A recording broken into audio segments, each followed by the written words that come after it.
Hello everybody, this is Nibiru80 and welcome to another live stream. So let me do a few things to set myself up. Yeah, let's go from there.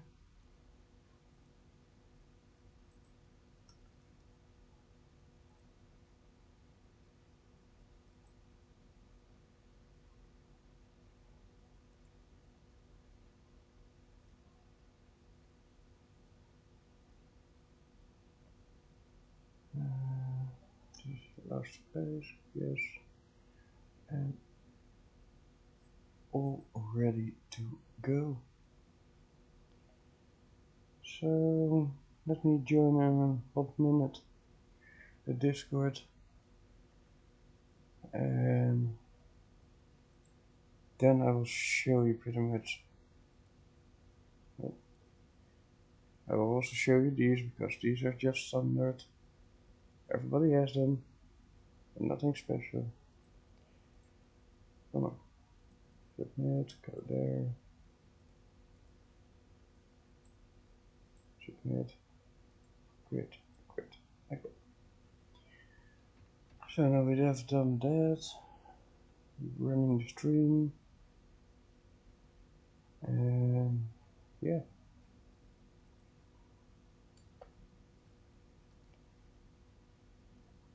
I'm back. Welcome back.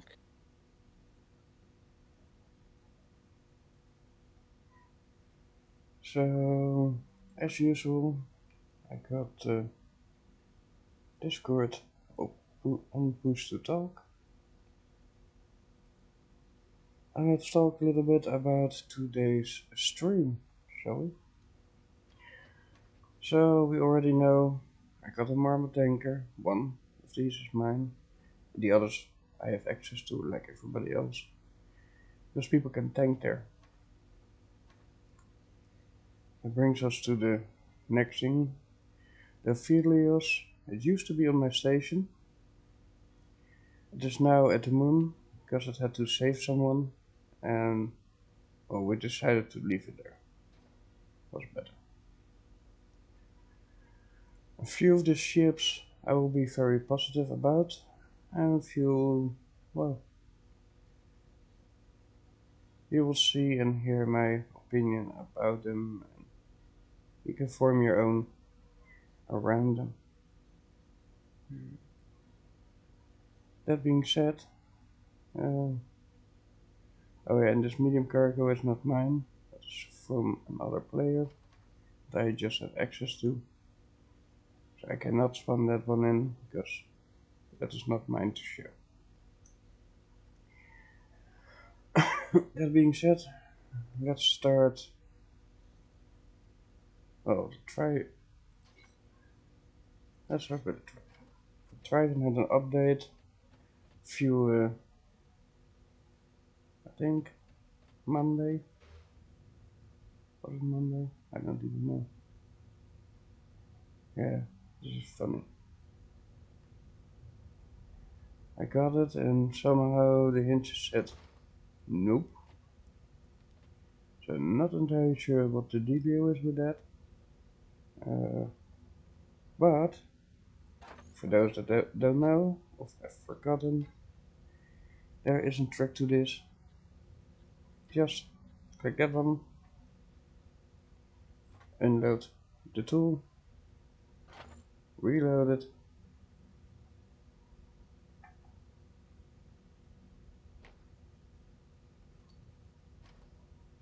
Ready?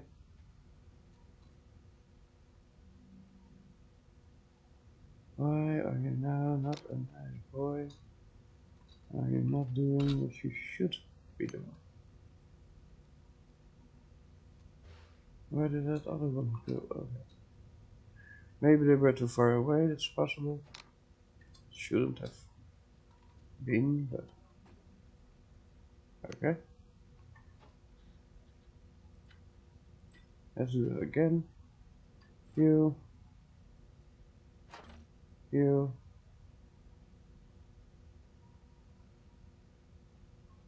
Ready? I'm setting next to it. Never had it.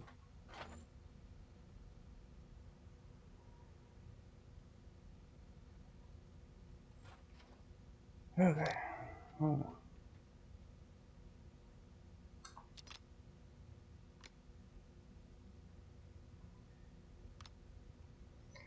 Let's pick this up if I can. No?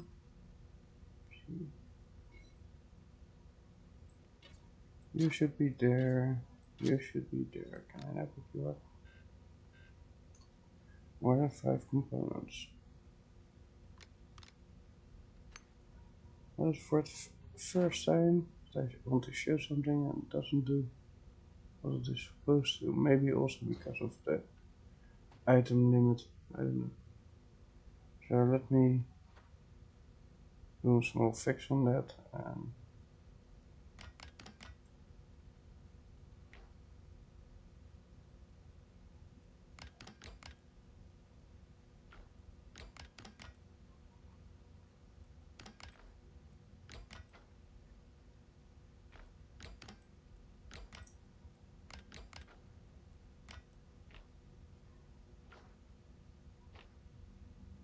oh, that worked.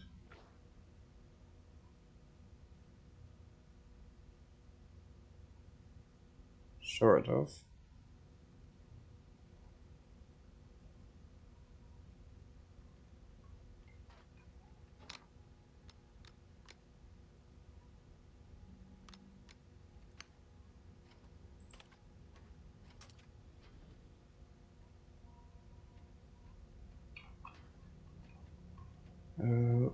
Okay.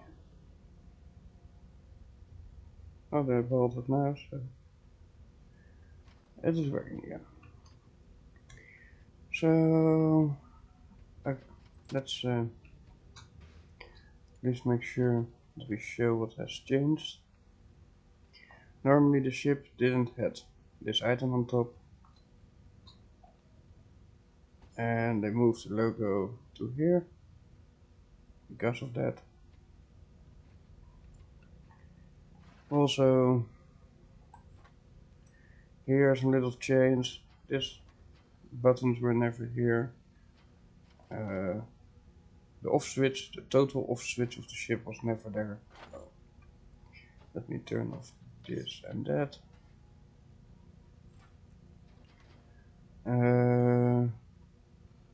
Those were always already on it. Same with the approach and the beacon, of course. Headlamp, lights, door.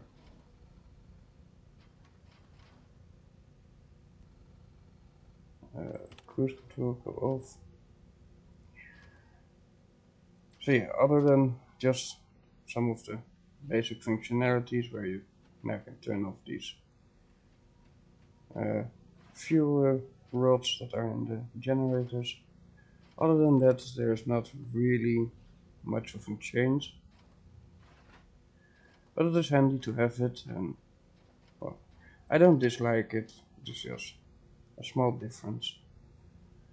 No, this one is new because you have now the scanner, and pretty much what it should turn total on. It doesn't do it. Why not? Not entirely sure, but that's just how it is. It would give here the results of the scan, but this is just for me a backup ship in case that my main mining ship becomes compromised. And yeah, nothing much more to tell about. You guys have seen me mine in this ship. It's a fine ship. Like I said, not much to tell about. For when you're in starter, that is probably your third ship that you will get. And like I said, it's just a good ship. It does work function. It works properly. There's 50 something slots for cargo. Not too big, not too fancy. just does what it needs to be doing. So that was the drive-in. Drive-in.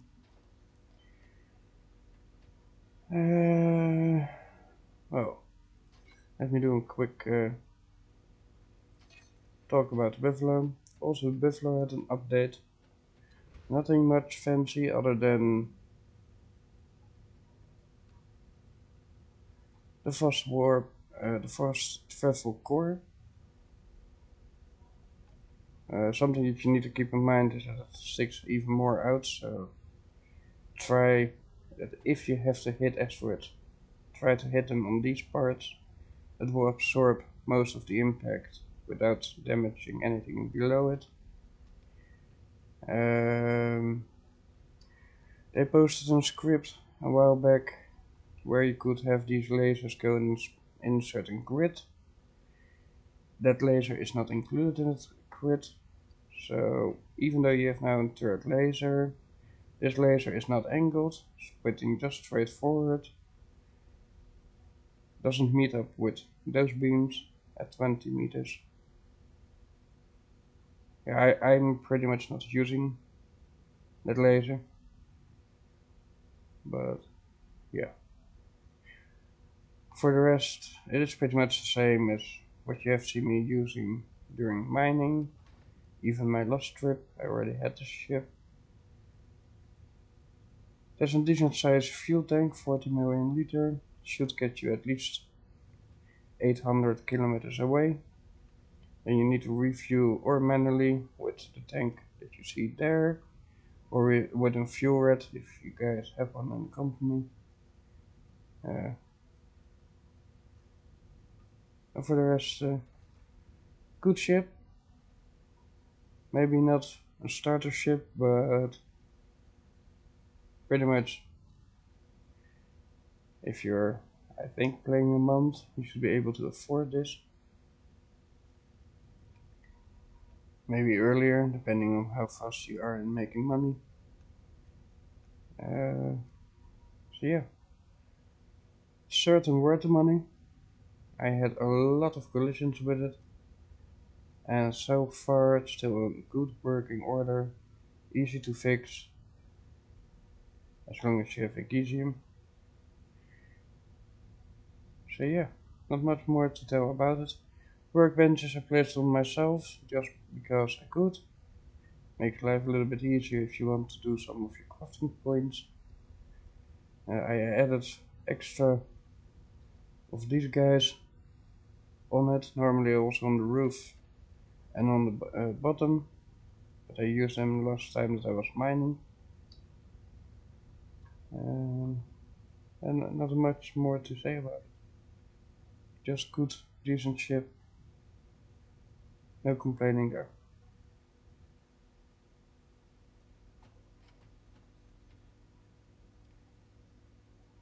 Now we go to the somewhat, well, I'll let you give your opinion about it. My opinion, to be honest, is not too fancy. That's just how I think about them. Now, keep in mind, this is upgradable to a tier 2. You could even fit maybe an extra generator block on it. And maybe even if you have an extra generator block, you place that one down there or against it. But you could also have maybe a radiator hanging on the back. But that are just suggestions for it. Could be done. Doesn't have a too big fuel tank. And one of the things that I really dislike about it, when you buy this thing is already in an offset position. Minimum output minus 24. Not entirely sure what the dealio is with that. One of the things that you need to keep an eye on is this meter here.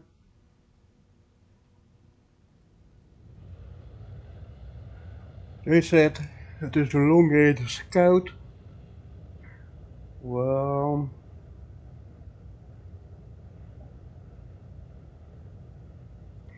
let's see what the maximum distance is that this thing can fly.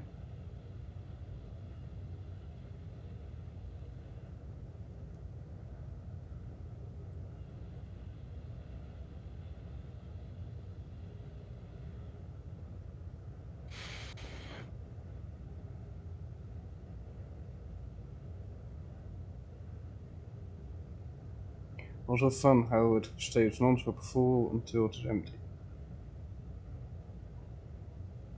Gives me the feeling that it's rigged. Oh, oh, oh, oh. And everything comes along with it.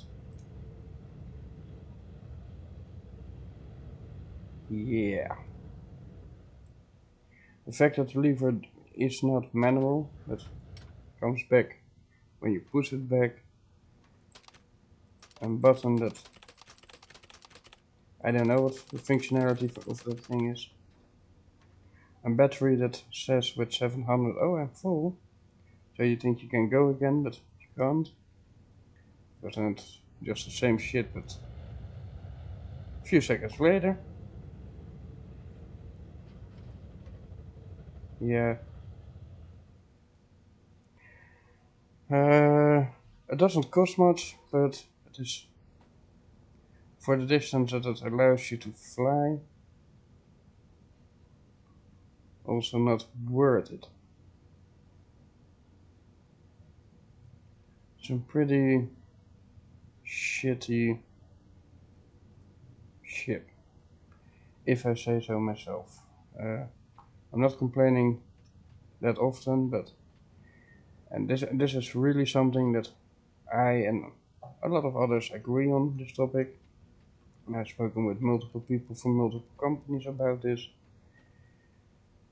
It is nice that you have on every origin a lot of those player shops, but at least have the decency to test the ships that are in it. This would, well, for starters, reduce the amount of refund ship requests you get, because if people buy a ship like this, fly a little bit and give shit like this, people are not happy. People will not tell you that they want a voucher for it, they just want their money back. This is just a rip-off and bullshit. And maybe it is a pre-alpha ship, that is not our problem. You guys allow these shops to have pre-alpha ships, you should have fixed that before it came to early access. Period. There's nothing good to say about it, that ships like this can be sold with the lies on the information boards that are just present. There's no good excuse for it whatsoever. And if you get an in-game admin that is tied to one of those shops that gives you a reply back and just say, well, we can give you a voucher for a similar cost ship. Yeah, let me get back to that for a second. In a moment I will show you another ship that's in a similar price category, and well, I'll let you judge for yourself. So pretty much what I'm going to do is saying insurance transfer. I will spawn them back, because that's just who I am, even though I think it's cannon fodder. Who knows? I will try to upgrade it to tier 2 or maybe in the future even tier 3 to see if it makes a lot of difference.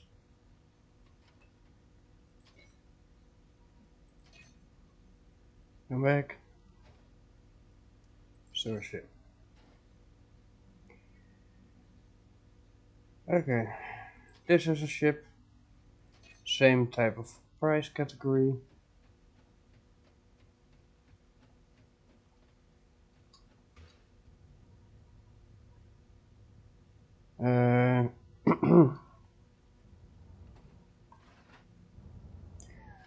So There are a few things that I want you people to know. The levers for the ship are behind your chair. That means that when you are flying the ship from the chair, you will not be able to use these levers, because it has a canopy that fully encloses you.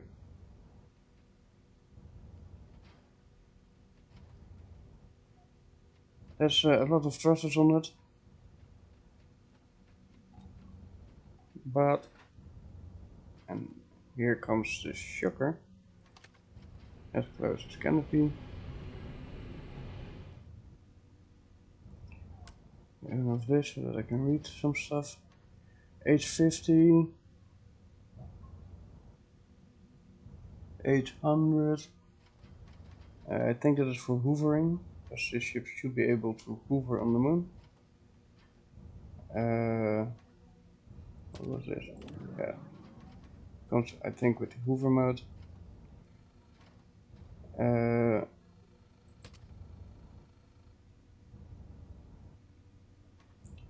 Item is really messed up, so I have no clue what to think about this. Oh, maybe it is correct, but I got it on my Buffalo. The ISM shows a million number. I don't know what to think of it. Simple as that. So first, go in slow mode. Because it's very simple. If I press forward, and on every other ship that I have, people will know that my forward and backward are my nose up and down. This ship does not go up or down. Next to that, there's also not the functionality to go up or down. So that brings me to the fact that even though you can go straight with the ship, and it does that fine, and you can even go backwards, I believe. And hold me to it. Oh, wow. Backwards you cannot even go. But yeah, it's a bit pointless to have a ship that cannot go up and down. Or do a roll. Or any of that stuff that every other ship can. Maybe a good moon ship, but if you buy it here, you're just fucked. And if you send a voucher reply, they do not even reply to you, so that happened, and yeah. Where is the canopy? There's the canopy open. Pretty much no good words for this ship, other than that it's probably a good hoover ship, but that's all it is.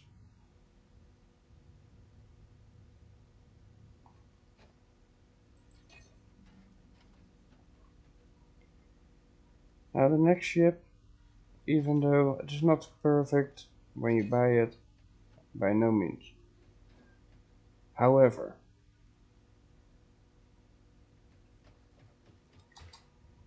as you can see, I put some extra thrust on it. When you buy it, only these thrusters here and here are on it. So I put the ones under the wings on it. And extended the wings a little bit for structural integrity. I also mounted the single cannon under it, autocannon. I could do a double one, that's no problem. It's just more heavy, and I don't know if I want that on this ship. The button for the canopy is under here.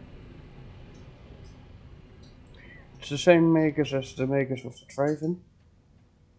It's a good sturdy ship. I have not much to say about it, other than it's a good sturdy ship. Let's open the doors. There's one door here, so you can refuel your tank, or at least get it out and place it back in. Your batteries. There's a YOLO chip.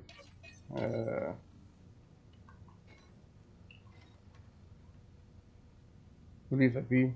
I don't want to touch other people's codes and stuff like that. The only thing that I changed on this, I replaced everything with tier 2. Because that was more practical for me.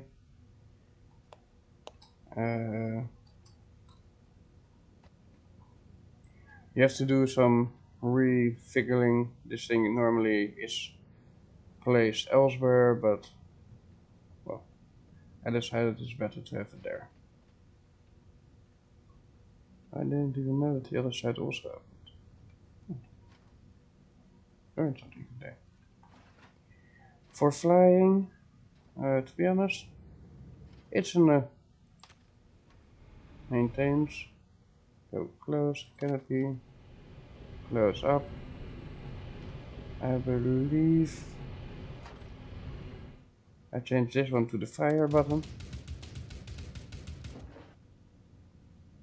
Very simple, very functionality. And the red color fits right full with it. It used to be the transponder, but I'm not using the transponder either way, so I don't care for it.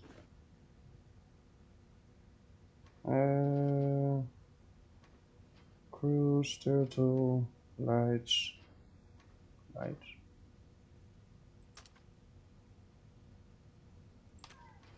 Didn't even know that. For flyability, well, the ship is pretty shitty fast. I'm a bit confused as in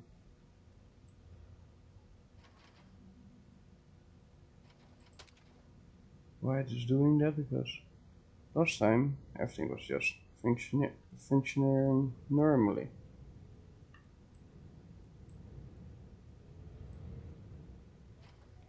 I have a feeling now that only one side is connected.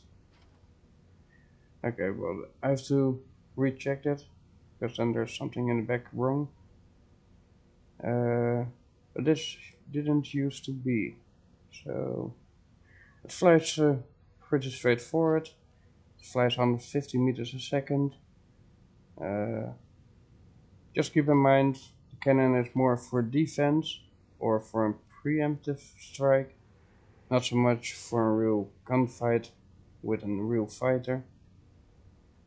But nevertheless, it is a decent ship. It flies pretty well. There's normally an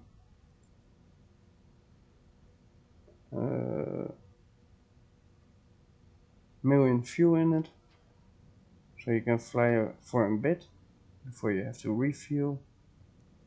Keep in mind there is no storage space, so if you get to that point, well, make sure that you don't get to that point, or bring the ice with you. I would advise to fly with this one next to a fueler ship, so that you make your life a little easier.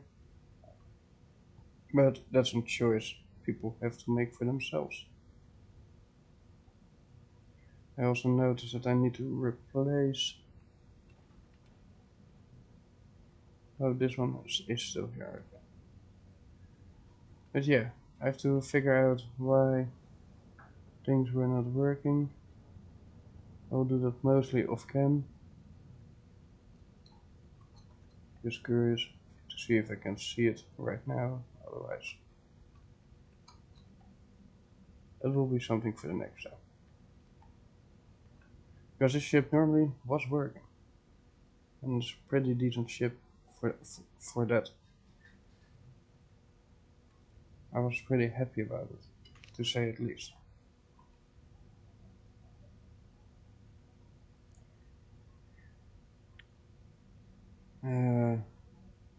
Most important ship that I got from the spaceship shop Discord. I will show you at as last. It's also pretty much when I'm going to do a few more test runs with it, because I want to see what is the max speed that I can travel through asteroids without hitting any. Some people say 80% would be fine, other people say, well, throttle it down.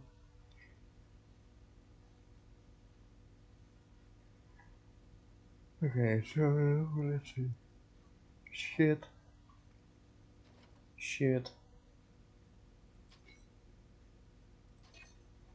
The Barracuda. So the Barracuda I bought for the company when we can give company ships or ships to the company. Basic, fast, hauler, nothing fancy. It just does what it needs to be doing. Your cooling racks, your fuel tanks. I think that's on both sides, by the way.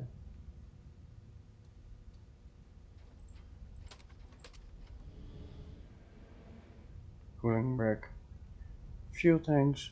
So that's, like I said, on both sides. That's the cockpit. And probably the colors already show you that it's from the same makers as the drive-in.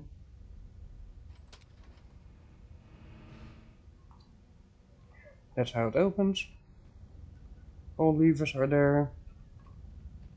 There are some things here on the back that is not really helpful when you're sitting here. But here you find just your material scanners,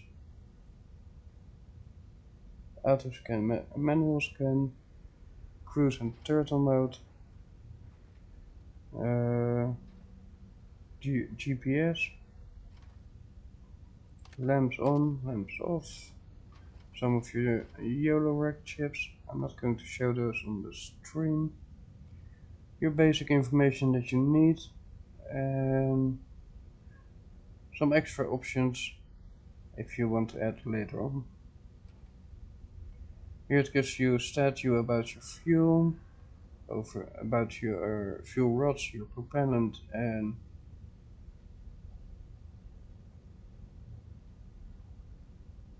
your batteries.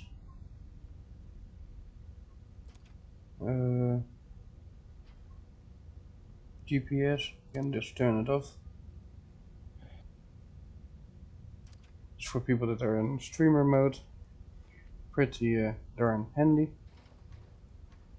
if you ask me. I do wonder, do I not have here a button close the ship on me? But it would be strange if it wouldn't have that. Oh, above my head. Go there. Close the door.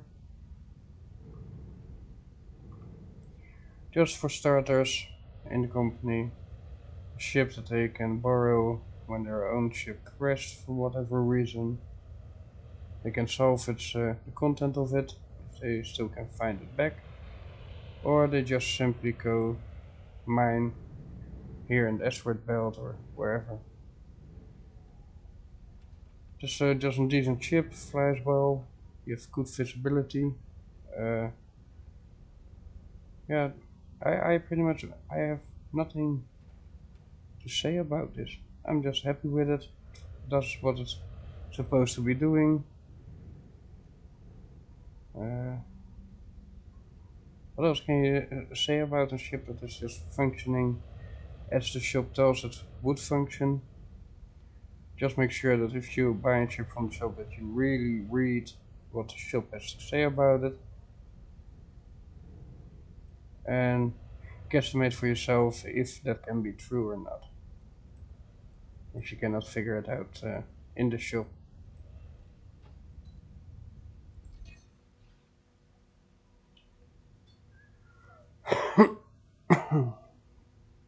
Coffee.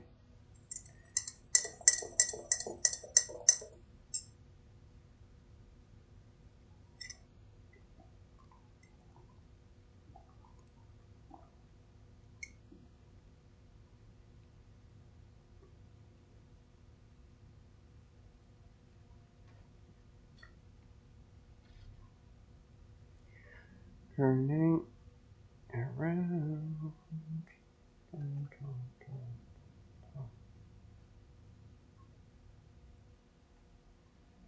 So, we had that one, we had that one, we had the Tryphon, we had the Mosquito, we had the Noosa, we had the Buffalo. So, let's go to the next. The Carrier.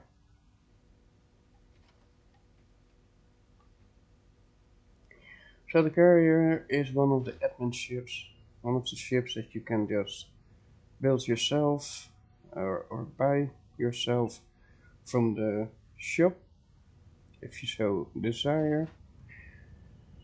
You can also go to the designer hall, preload this blueprint and buy it with the resources from there if you so pleases. Okay, let me just start flying out here.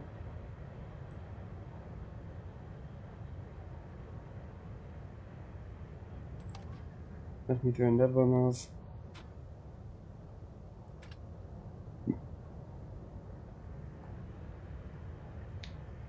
As you can see clearly, full gas means full gas and will go straight away. And the battery is empty. When you buy the ship, this lever is down below. Well, we have pretty much tried everything to make this work more efficiently. There is no way to make it work more efficiently. Keep in mind your storage crates here that are only 6 doesn't give you a lot of storage room for that matter. You might want to think about if you really wait, transfer everything, you too. Okay. You might want to change these for or extra generators or batteries. Make 2 walls of batteries. That's the best thing that I can advise you. Throw as many batteries in as you can. It has cargo locks, has a tractor beam. It does work. It is just very draining on the battery. Keep that one up there. Make sure you do.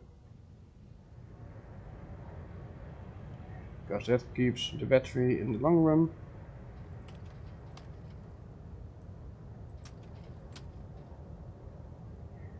Filled. Now the batteries are there. It's almost empty, of course. The problem is in this. This one needs to be fired up quite some. And that takes time.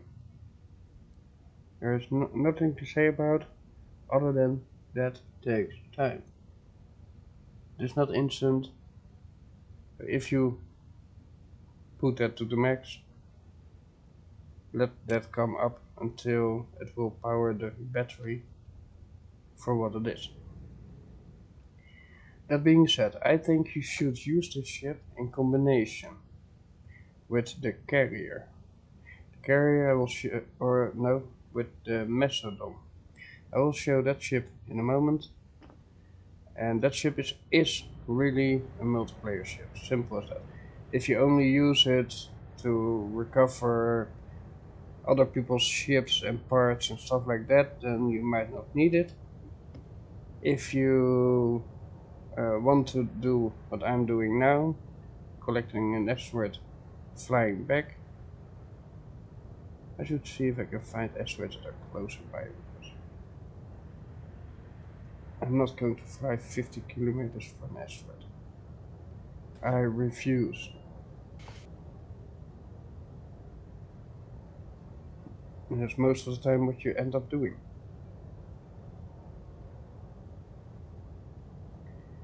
ISN, not working. It is on the roof, but not working. Do not expect too much of this ship. It works for what you want it to do, but that's it. Not much more about it.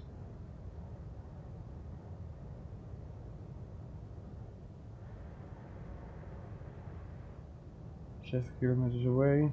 Let's hope that those are all 14. I can live with that.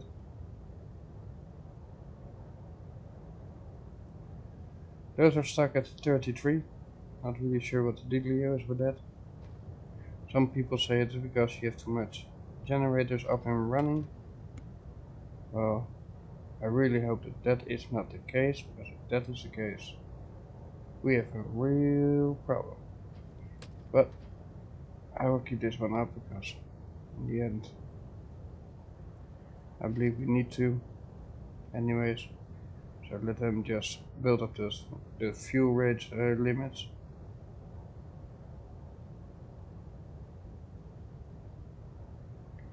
And work from there.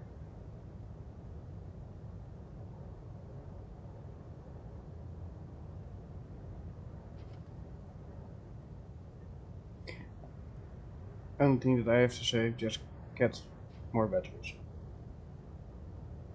Even if you don't show them here, just get more batteries.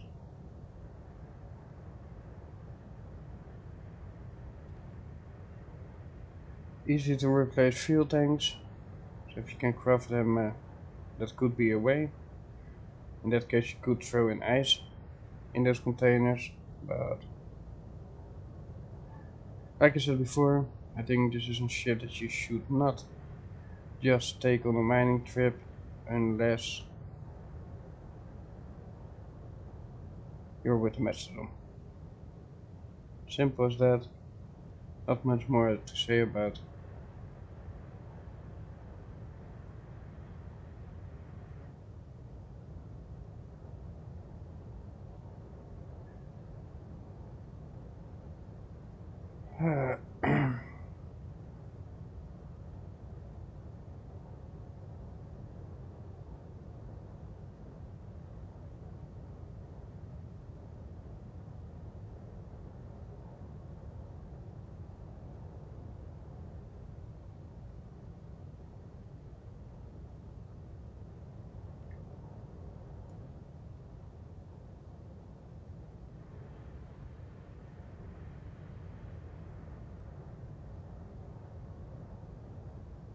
A lot of people doing this at this moment, so keep that in mind. Asteroids are not as common anymore as you might think in the safe zone.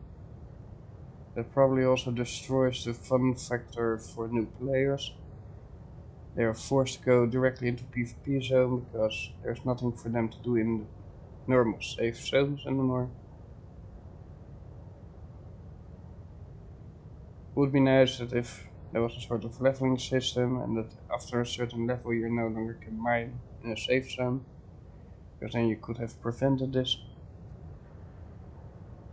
But yeah, it's a little too late for that. The developers keep saying, well, you never run out of asteroids for the next 10 years, but if a new player with a laborer has to fly 5,000 kilometers to have any success of getting basic ores, I can tell you one thing, they won't. They won't. You don't even have it in order yet, where your tutorial teaches them on how to craft fuel tanks. So what are you expecting? Just let's be real about it. The game is not yet ready to launch into a official release, and that's not a joke, that's just facts.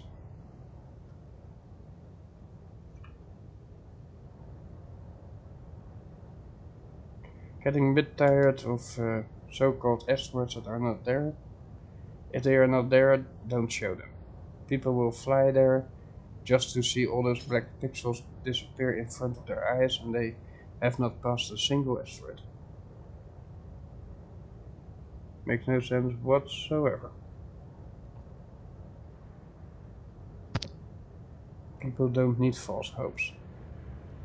They need a game that thinks for them and with them. And if they have to bring all the brain power, well, don't get me wrong. I know the Frostbite is working real hard on the game. They have a lot of people working on the game, and I know they do their best. But I also think that there are a few people there just sleeping, or maybe too focused on other things within the game too much, so that they don't see what is actually happening inside the game. So maybe there's some heads up for some of the developers. It's nice that you have a staff team, but if no one is controlling the staff team on their doings, then that is your advertisement to the game. And I can know because I used to be a staff member in a different kind of game. The staff team was provided by a complete different company to the game developers back in the day. We were very dedicated, but we didn't tolerate any bullshit. And if we saw a developer that was not announcing himself on the server as being a developer, and he broke the rules, yeah, sorry, we cannot know that you're not a developer and you will get a ban. Simple as that. For everybody counts to follow the rules, unless otherwise instructed.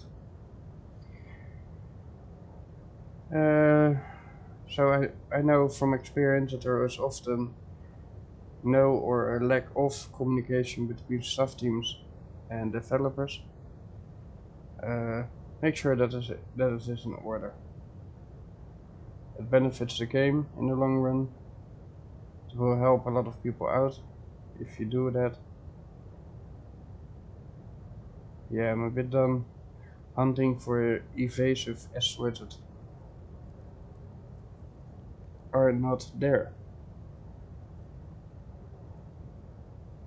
I can't do that. But let me at least give you an idea of what a ship would do. I will not bring it home probably because of the distance. Oh, you know what? Just for the video's sake, let's do that.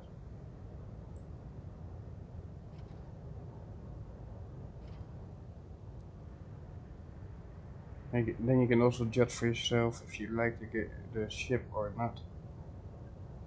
The ship will eventually also go to my YouTube.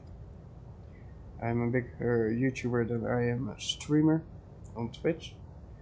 So just for the eyes for the people from Starbase community, this will reach more people. So the topics that I discuss here are maybe something to take in the back of your mind. That if I run on stuff like this, others do too. And there are way bigger YouTubers out there. And most people that I've seen play this game had a negative review on the game, so I really like the game. I love the game, I'm just honest. It's a pretty decent game. There are just some small hiccups that I would see changed for the benefit of everybody that will be new, for the benefit of helping others.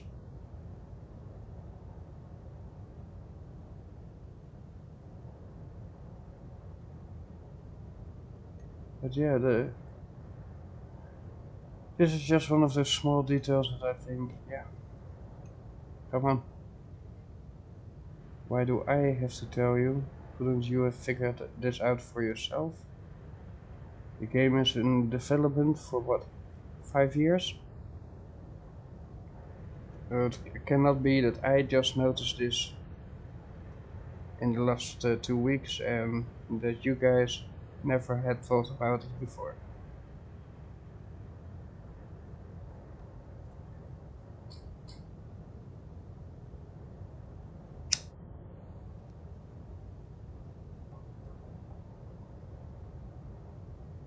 A lot of flying, no asteroids whatsoever.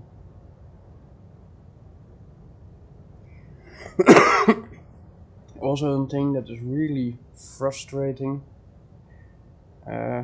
If you're in station 16, it is 26 kilometers to the border. If you're coming from station 21, it is 50 to 55 kilometers from the border. If you're on station 18, it's almost 70 kilometers to the border. Make up your mind, people. Make up your mind. Apparently there are differences in the origin station, on the difficulty level. Would be nice if people knew that on forehand. Instead, they get a notification. Oh, yes sir, this server is still good available for the public. You should join this. Because it affects their experience in the game dramatically. Make it where it is everywhere the same distance. Simple. Easy to understand for everybody. And I know there is a sort of Pringle shape from the stations. Or you can fix that too. Or make the border also in a Pringle shape.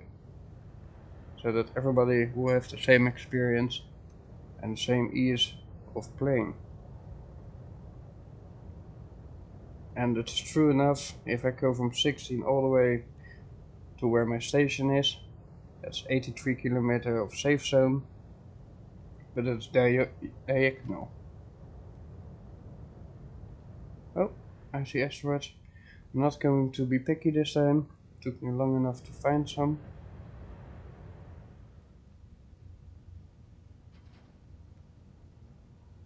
Well, the only thing that I would say that could have been better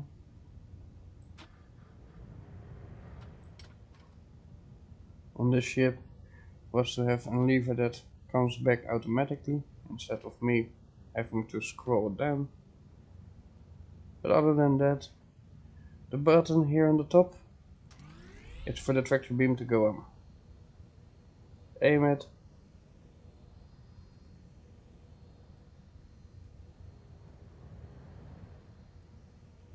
Well done.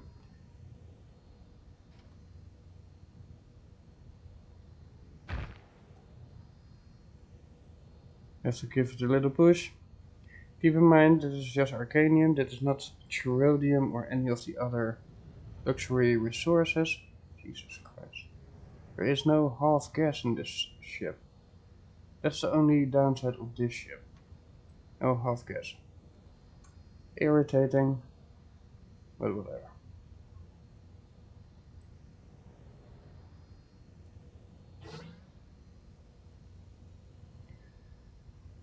Okay, so I will switch chairs to make this more obvious. For that I need my YOLO script. This chair is to control everything what's going on here. If you keep it on, it will just pull it all the way to you. Here in non-PvP area this is no problem, but you might want to say it. So position B is the position in the back. Fork B is the position in the back where it holds it. So I make it clear that I want it there.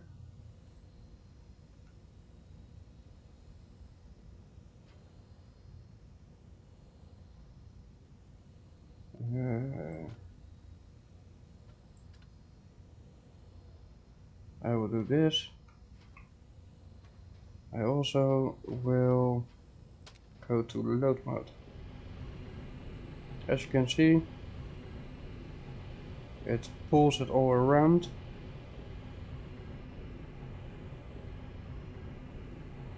pulls it around the ship, and it should end up at the position where we requested it. If it goes beyond that, that's fine, it will pull it to that location. Just be a little patient with it. If you do this, it will rotate it so that it will be fit better between the beams. And when it is on the location, hook it on, release power beam, turn that one back off. Position B we don't need at this moment. Turn this around. Now keep in mind, you cannot move the ship backwards or forward.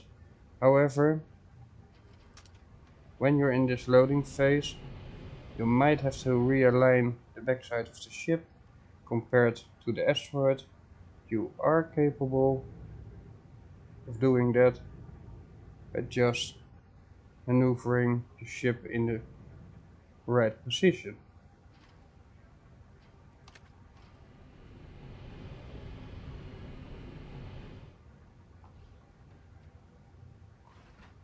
What up? Hey, Bert.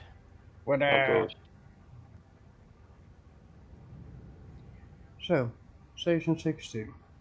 21 km, not too far. I see another asteroid there. We're going to pick up that other asteroid as well. Just give a full demonstration on what the ship likes and what it doesn't like. Now I have no problems with my battle power whatsoever. So, oh, not that one, that one.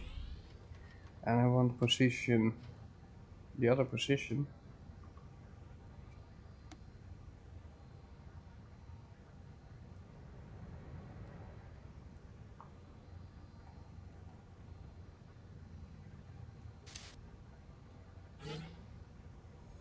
There's a hold and grab on it. I will pull it a lot closer this time.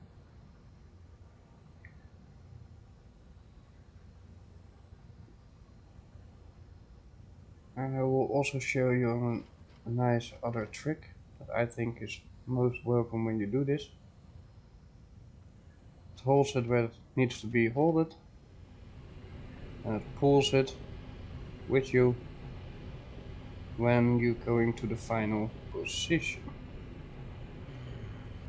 If this line is any longer, you might want to turn your ship towards the asteroid as well. Just a suggestion, you don't have to, but personally that would be something that I would do. It selects the asteroid how it would be best to have it with the weight that it is. Hold in place, release the position load,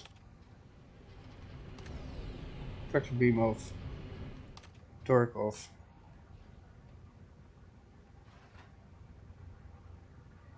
Now the downside of the ship will come in play. So, origin 16, it's not that far away.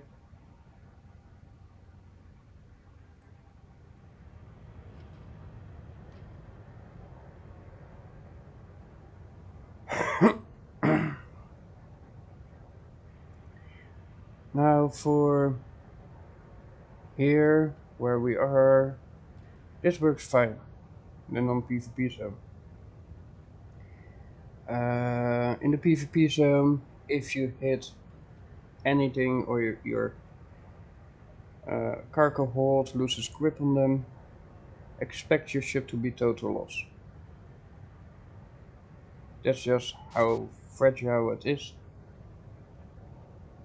And if those batteries go empty and your cargo lock is lost, those asteroids will fly into your ship while your ship is stopping.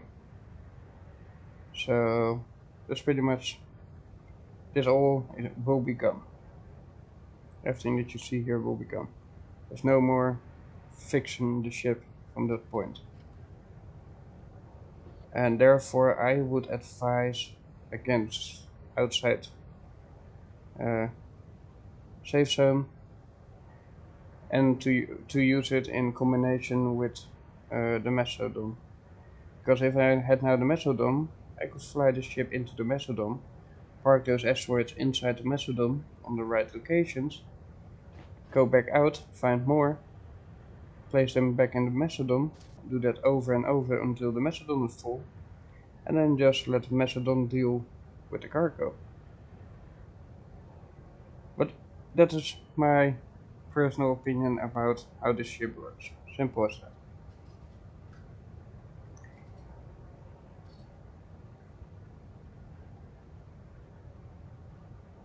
Overall, decent ship, works great. Would be nice if you could tow ships, but you can't. Not in the current state anyways.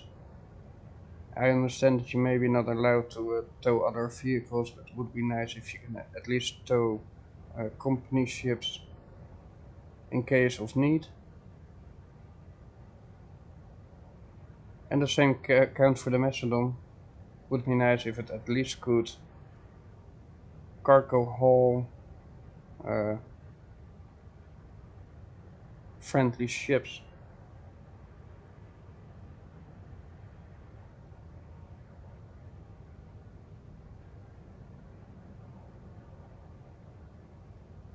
I noticed that this time the battery is not really discharging.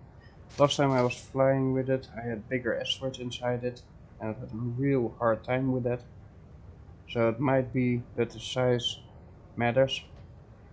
I can somewhat understand it as well. Now you might think, what do I do with these asteroids? Well, there's a sell point on every station, on every origin station that is, where you can sell these things. It's a 3x3 location with a big asteroid in a picture. That literally means you can bring asteroids here.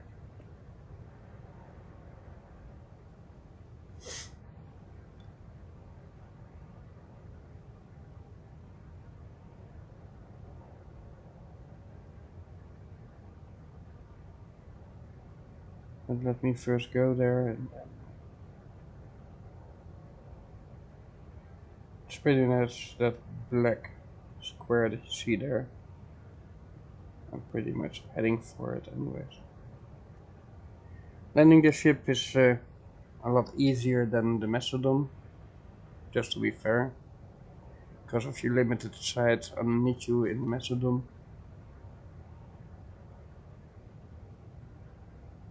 Compared to how big you are, you cannot see the back end of your ship, and this ship is a lot smaller. If you're flying in there and you think, hey, why is it not working? Try disabling your cargo locks.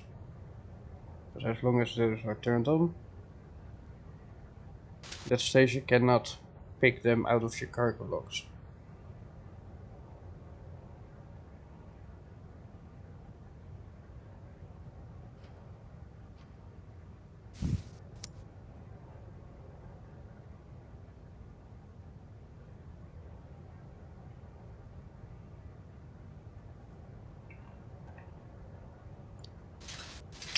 Oh lordy.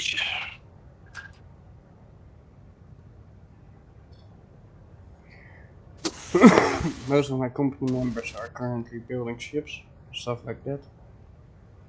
I'm not really into the building ships part. I can, but I just rather not. I love to build or buy ships that have been pre-made by other people. Also for the content creation, to show you guys what this is all about and what you can expect from the ships, the ins and outs. And I'm a Dutchie. I'm straightforward. I'm not gonna lie in your face about it. I will show you the ins and outs. So if a ship has more outs than ins, well, sorry, but that is what you get on the in the content. And I'm streaming it, so it is not as if I pick the worst moment only for a video and that's it. I show you all the good parts and the bad parts of any ship.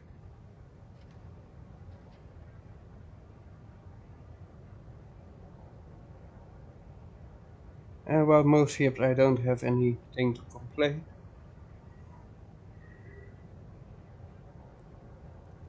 With any ship that is cheaper than 80,000 I don't trust. I lost my trust in those. And who knows, maybe in the future they get restored by fixing it or updating the ships or removing them from the store whatsoever.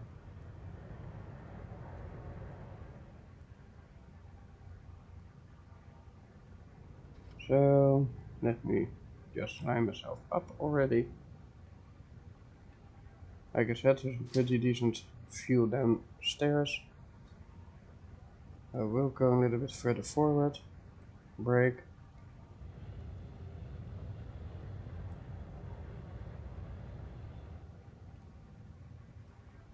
Let's go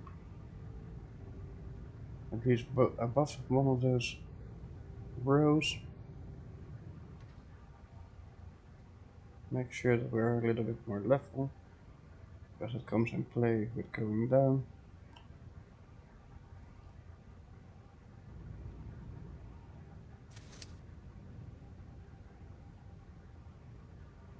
Just stepping, making sure that I don't overshoot where I need to go. Oh. Let's lower the ship.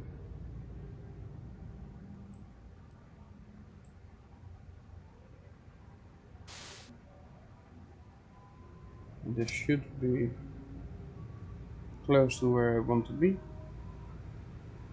Maybe we can go a little bit more forward. This should be exactly where I want to be.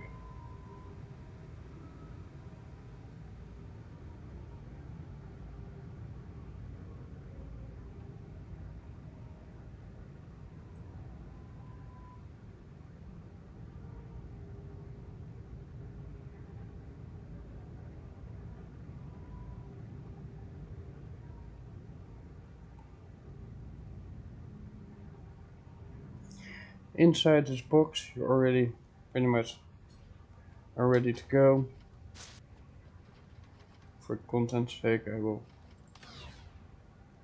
You saw it disappear pretty quick and pretty quick. Now, in the lower corner, you saw what happened on my bank account. I will show it to you here. It was for 4,400 ice in that first asteroid, and there was more or less 588 bucks of Vocarium.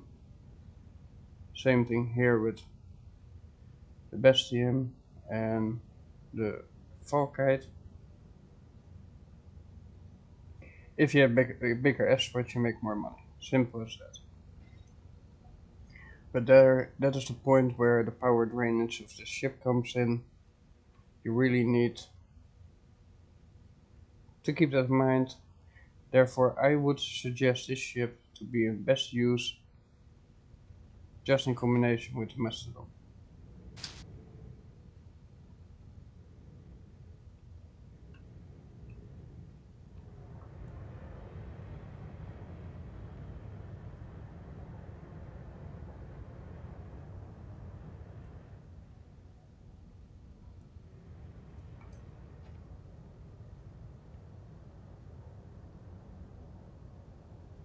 Getting as close as possible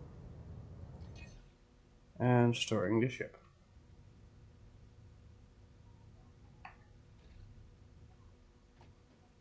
So, and that brings us to the Mastodon.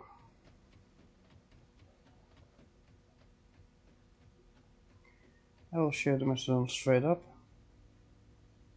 in this line.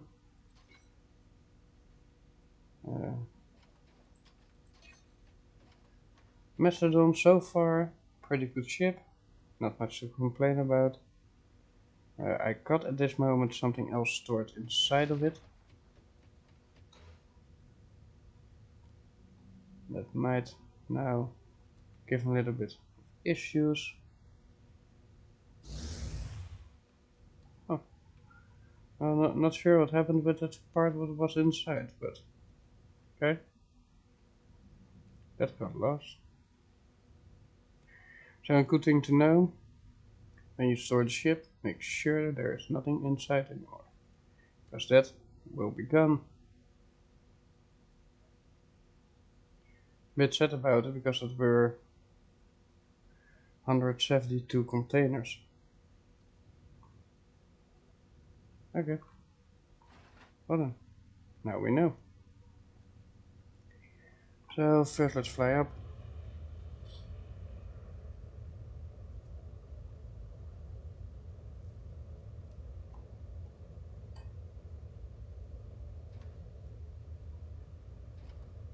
Turn off frame because we don't need it right now, and the max power we don't need. It means that we can have eco mode on for right now. I will put cruise mode on, and we go back into the asteroid belt and find some asteroids.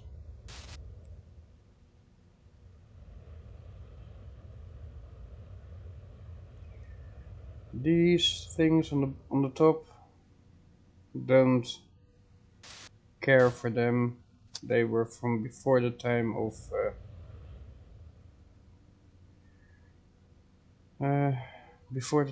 any of the ISN updates. It's not helping anyone right now, so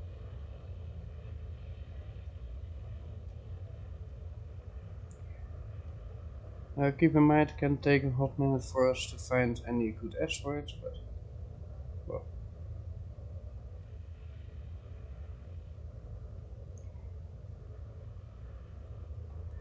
This ship is by no means really fast. Just they say 125 when empty. I'm not even sure if it does that, but I also know that it is a little bit pointless of now going to those asteroids there. I will aim more in the lines of my station there, because we will come across some asteroids, not even that far away.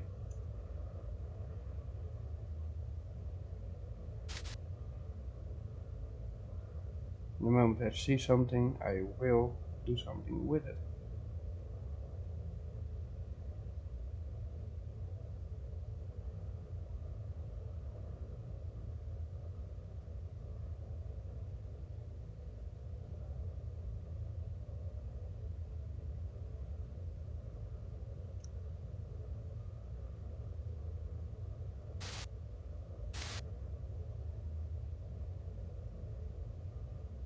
There's a ship.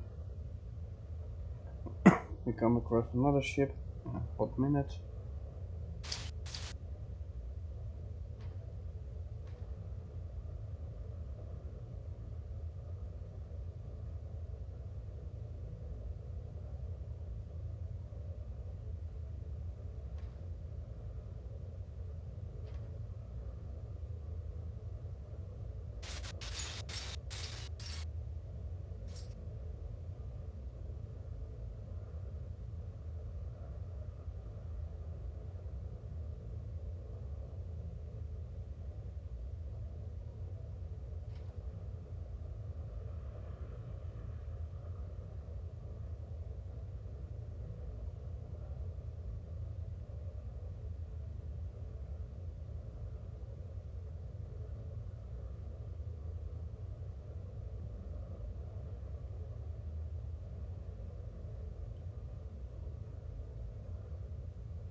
I saw already asteroids. I need to be a little bit more sightful for them. I don't want to miss him non-stop.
If I'm correct, this is an asteroid field.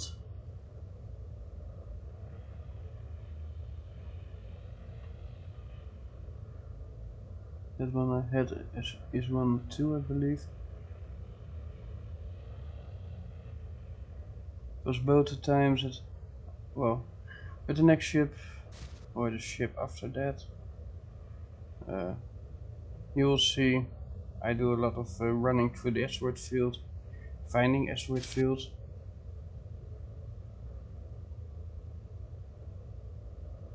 For the purpose of testing the system aboard out.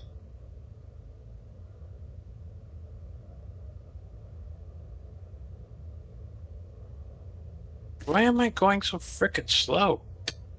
Don't know. Oh yeah, What is going on? I'm in the right line.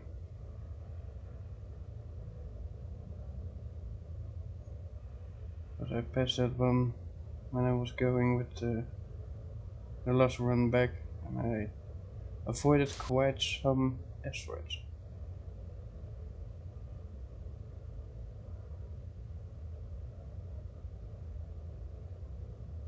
It's like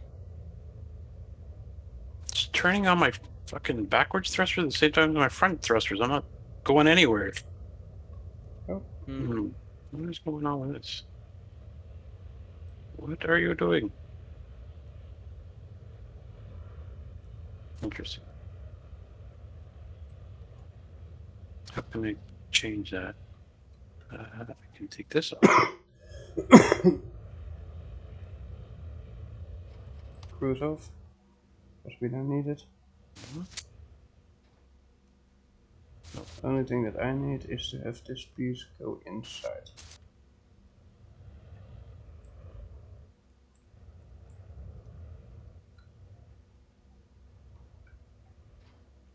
Not entirely sure yet if I'm in the right line, but yep, it's in. We have it. Cargo locked. Now keep in mind, it is one frame, one big section of frame. Asteroid is now locked here in this corner, so we can still fit other items near it and around it. But it is not as easy as you might think. I was early by pressing that button. I have to do max power so that the generator rate will go up. So that the generator also fills instead of emptying out.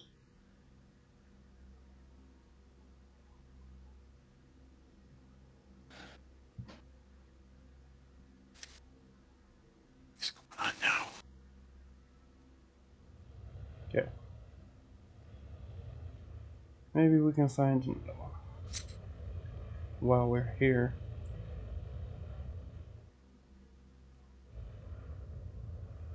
Because why not?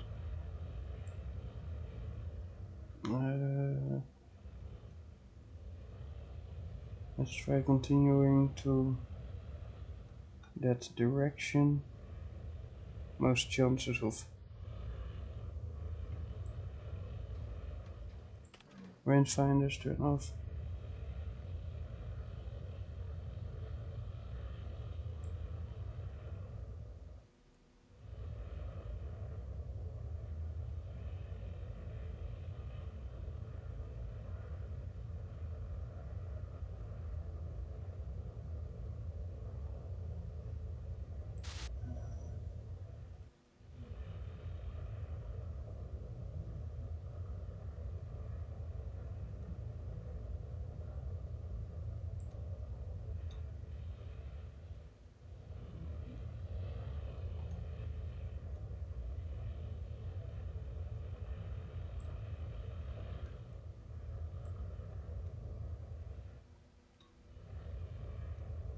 Oh, that would explain it, maybe?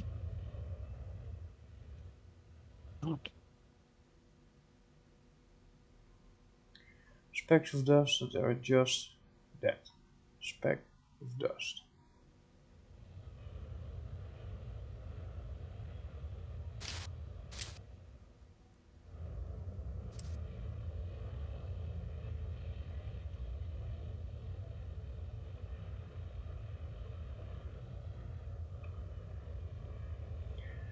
Remember, at this moment I would have turned my ship into my own station, or at least that direction.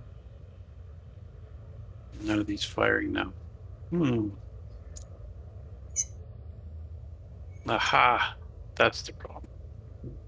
So for people that just joined, I already showed a few ships. The ship before this was the carrier. I pretty much told on the stream that the carrier is pretty much a ship that goes hand in hand with this one, the Mastodon, for obvious reasons as I am showing now.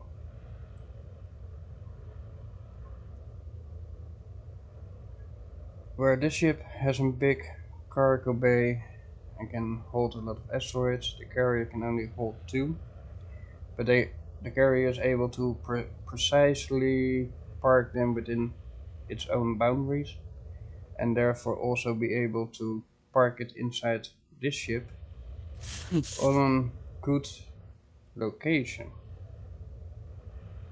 I think that was a glitch, but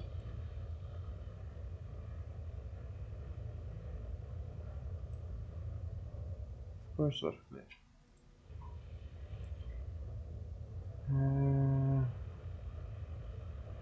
Seems to have a lot of asteroids, but the truth is that the safe zone is a pretty empty space. Because of a lot of new players that bought this ship and used this ship to haul their asteroids instead of mining them.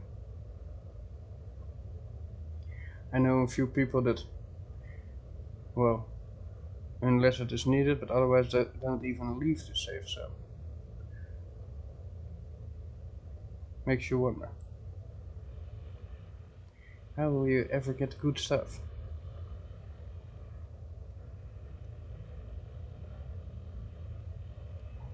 Well, those people won't. Other than buying it from the store. Simple as that. Let's see if we can still find some asteroid. We will not have the good stuff, and I'm not going to search for it. That's not the mission of today. Today I wanted to show the ships that I have so far. The ins, the outs, the good parts about them, the bad parts about them. I will not lie about it. And that is just, well, honest truth on stream. This is what it is.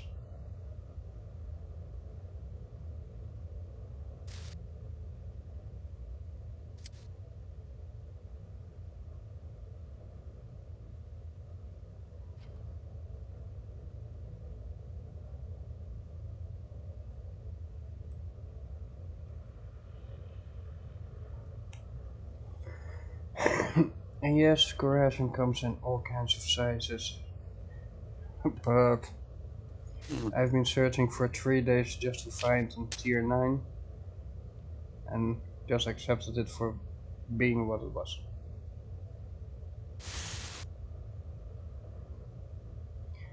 But then again, I was not even searching for anything less than tier 10, so it was just luck that I found a tier 9 and it was corrosion. Because I scan everything. Yeah? Really, Bird? You want to pick up your escape? Well, maybe my mistake. I should have told them that I was streaming.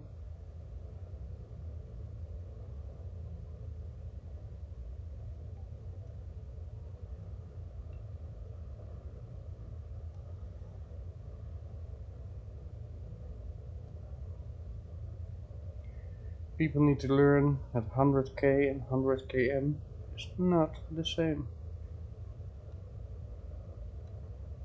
100k is how you measure weight, money.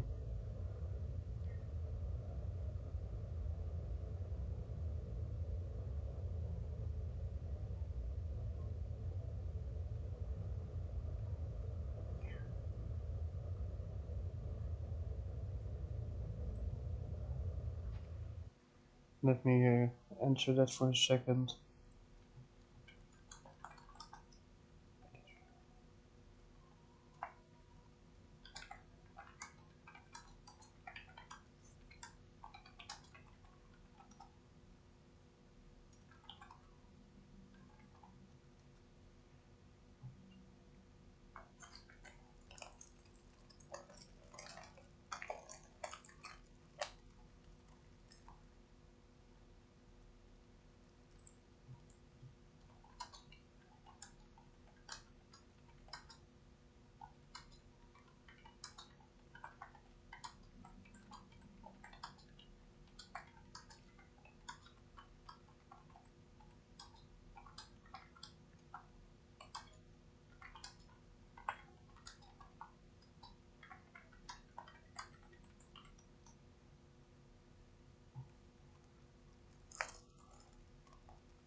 Okay, I have to answer for a hot minute. We have players, pretty much the leading part of our company, that, well, had a terrible storm to endure.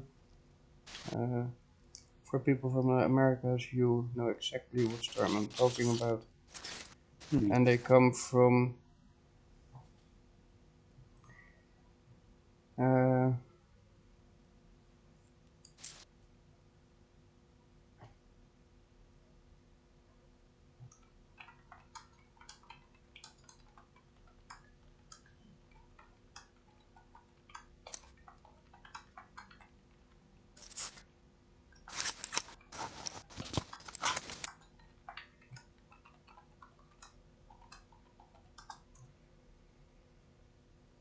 here in the Netherlands. We never have storms like that. Sure, we have hurricanes, but they are at most category 2. So as heavy as they had it, we don't get them.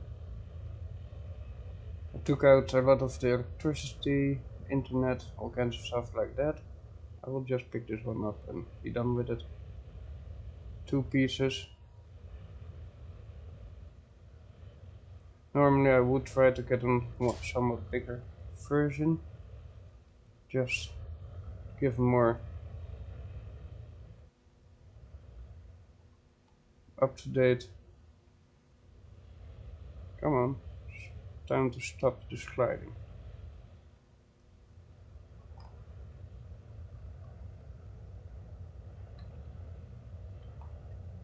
Okay. So park it as close as you humanly can.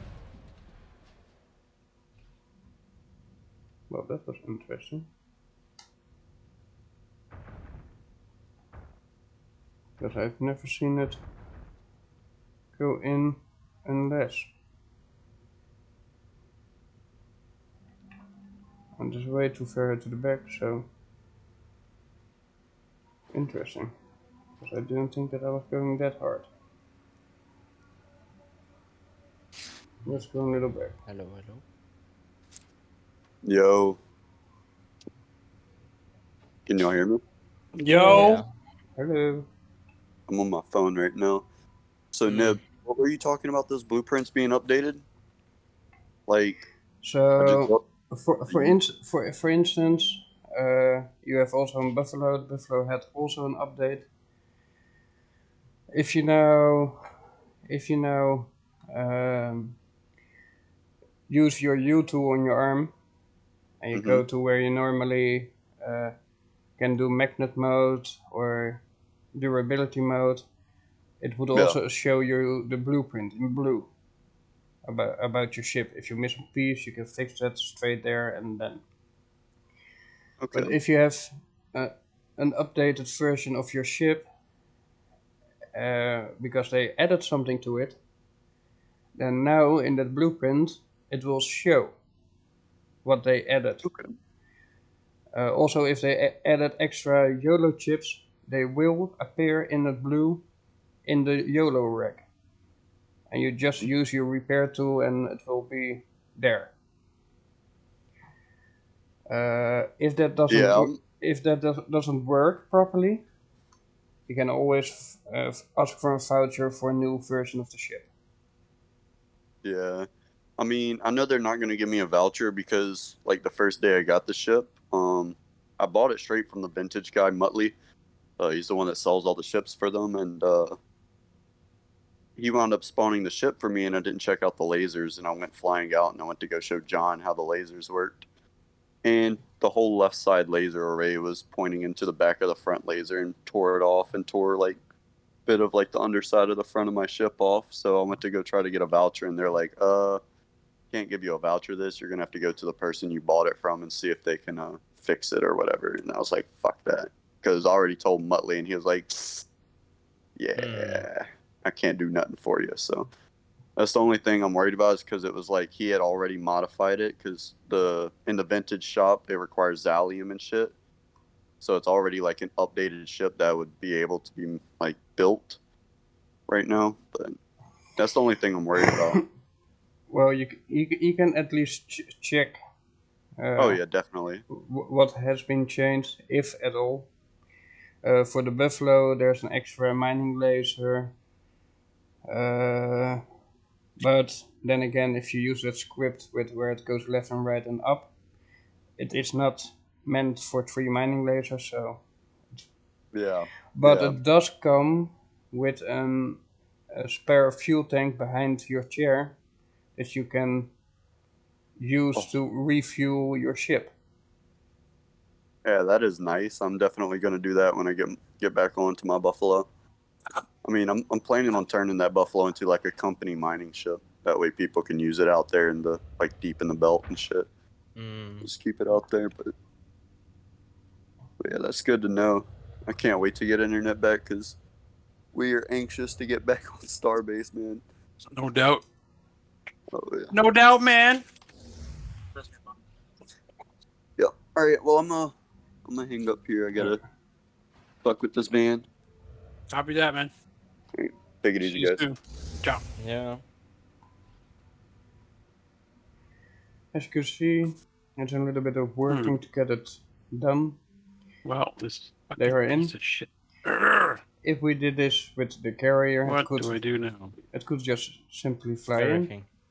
Yeah, I'm thinking Let we me have to abandon this ship and come back with an. mute Discord for a moment. So,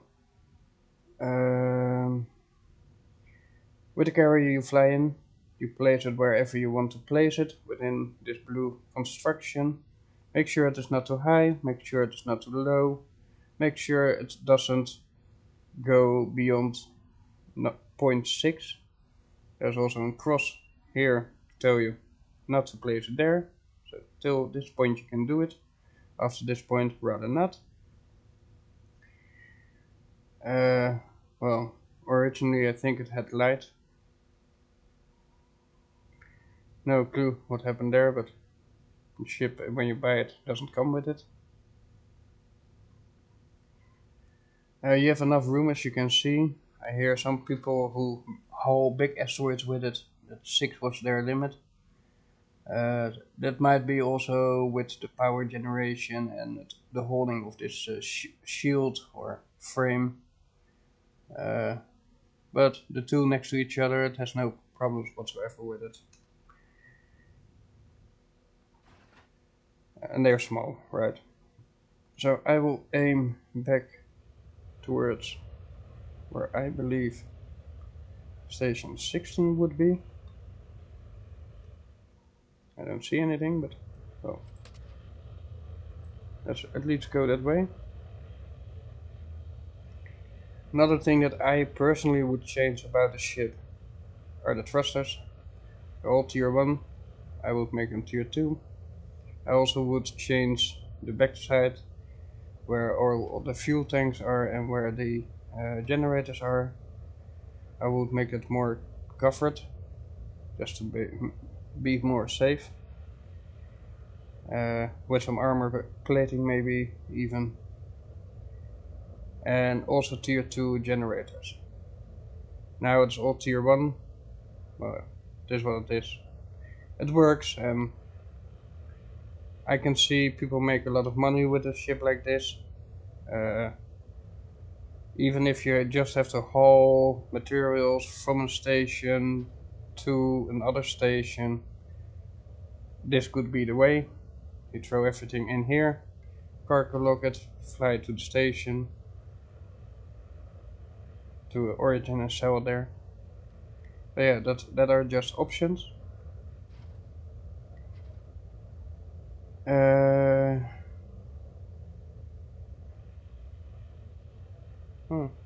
It's interesting because maybe I should do that.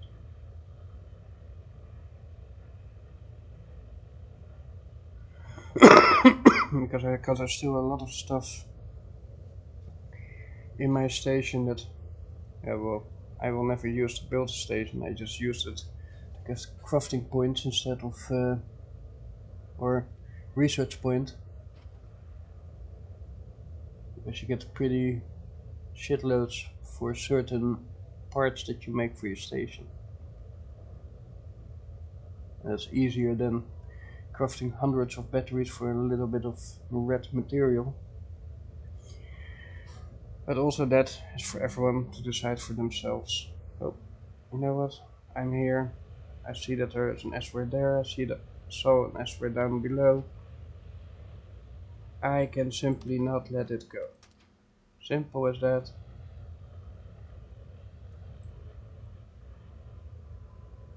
I only hope that I can find it back. Oh, there. I wonder if that was the one. I think it was the other one, but whatever. Another one there, another one there. I will see how much I can scoop up. Just for the good measurement of it.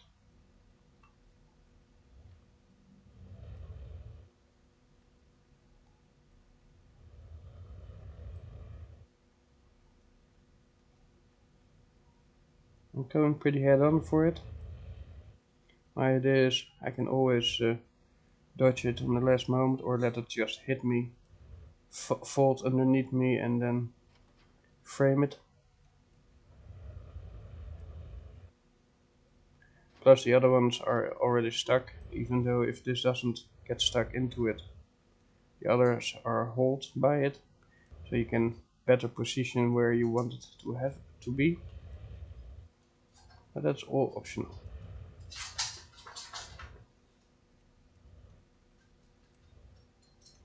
These are those average asteroids that no one wants to touch. He's in, frame, frame. Let's see where it is. Directly in the beginning.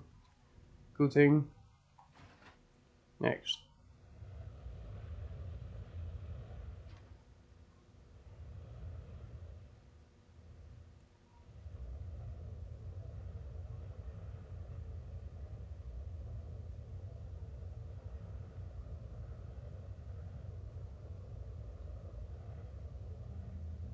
They're pretty much all those slender things that everybody left behind.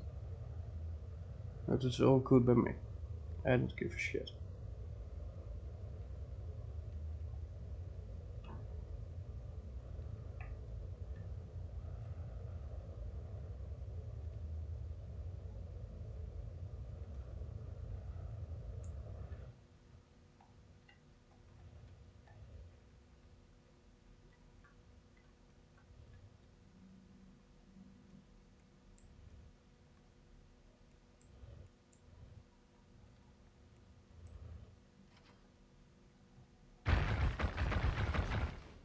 Frame, frame.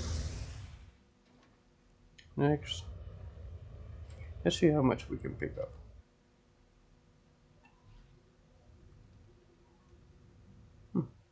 Interesting. So we got 4 right now. Just be careful to not do too much, because they will glitch out of the back of your ship. I had happened that once before. Maybe make some extra structural integrity on the back to make it not happen, but I don't think there is any way to stop it from happening. So every time, even if I hit with my normal mining ship one of these pieces a little too hard, it will do exactly the same. So it ignores that I have armor on the front and just pops up in the middle of my ship. By now I've learned to deal with that, but it's quite frustrating if you don't expect it. Let's see, how far did that go before I guessed it? Did it go all the way back?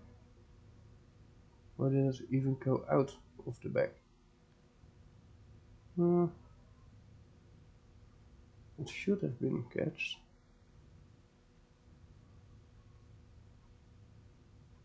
I think it did, but let's just make sure it doesn't hurt to really check, right? No. That one is on that side of the ship. Completely not accepted and thrown out.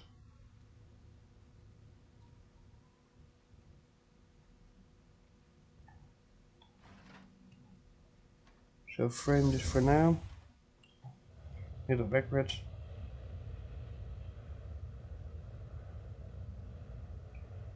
Yep, there it is.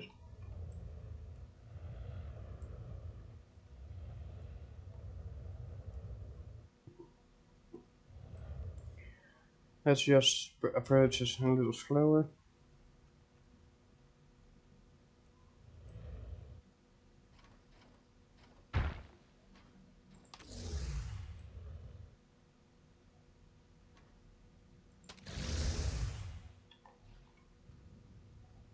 This one is in. Everything moves a little bit backwards because I had to. And for now, I will accept this to be, because in the end it was not a mining mission. That's not my reasoning for being here to start with. It was more to show you what the ships can do, what they are used for, and how you can make your life a little bit easier if you did it differently. 24, 22 makes sense. That 16 is a little up there. Turtle off. Go there.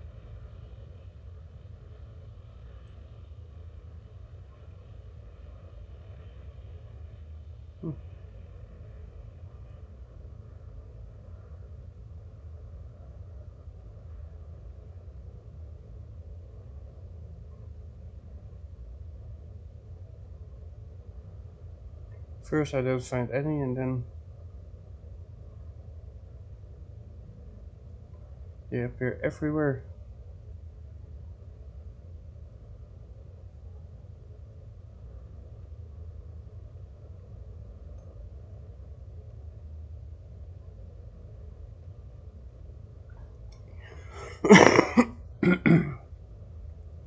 So again,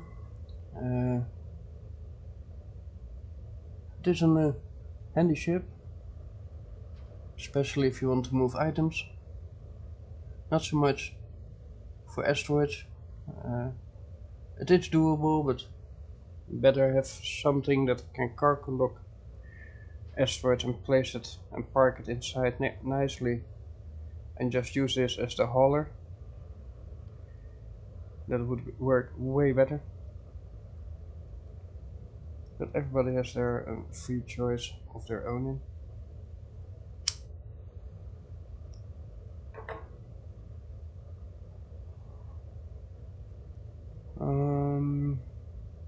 Yeah. Let me check for a second who are online in the other Discord. No one. Not a single soul.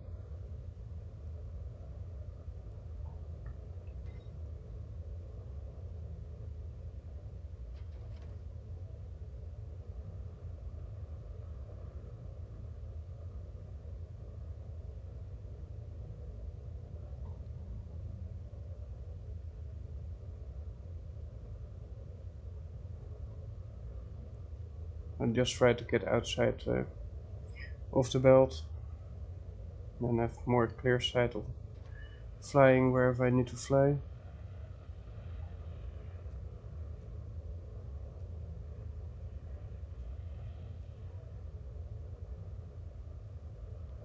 As my feeling says.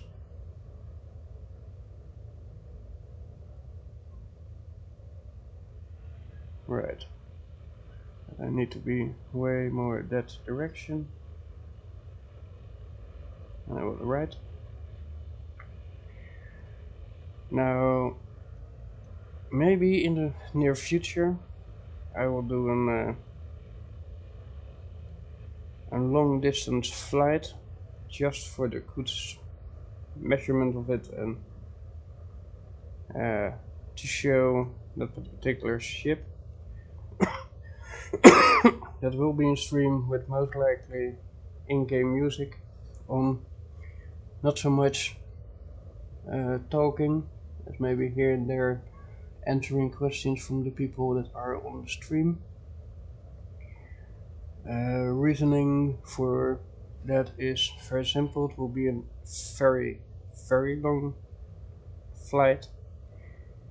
I will show most of it on stream. That might be 4 or 5 streams of many hours. But I will mute for most parts my mic unless questions or raids or things happen during the time. And when I tell you a long flight, that moon that you see there in the distance is on 20,000 km away. I should be able to leave station 16, fly to that moon and back without using the warp gate with that one particular ship. So yeah.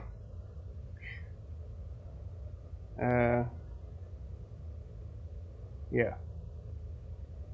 Who knows, maybe I take a warp gate with me or a fast travel core with me and just mount it on it when I'm there, because it is a long ass ride to go there. Just the simple truth. At least 55 hours, somewhere between 55-50 hours it will take to get there. And sure enough, it would add a lot of playtime to the game for me. I have to figure out what the distance is to the next moon. It might be even possible to reach that, but I'm not sure about that. For as far as the fuel rods on that ship, well, they are pretty much infinite. So many fuel rods I have. I don't have to worry about those. That my ship doesn't have them anymore. Fuel wise, 791 million or 92 million fuel aboard. The ship is meant to refuel the stations that we have. We have tank rats on every station pretty much, and that ship is meant to refuel those, but I think they have to do 55 hours without me, because I'm going to make the trip.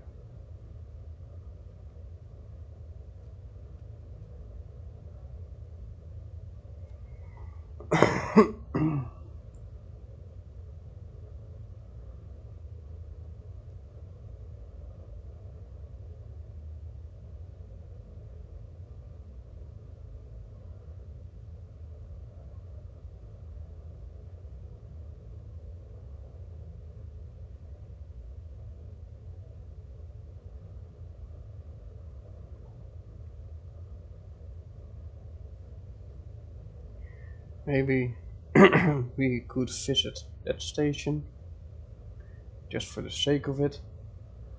Right now I don't feel like it, because it's PvP area. I don't want to bring this ship yet to PvP area, just because I need to get rid of all those tier 1 thrusters. And the tier 1 generator for that matter.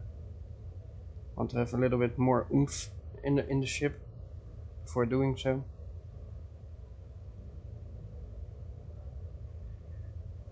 And the same thing counts for the fuel red. I'm still in a testing phase.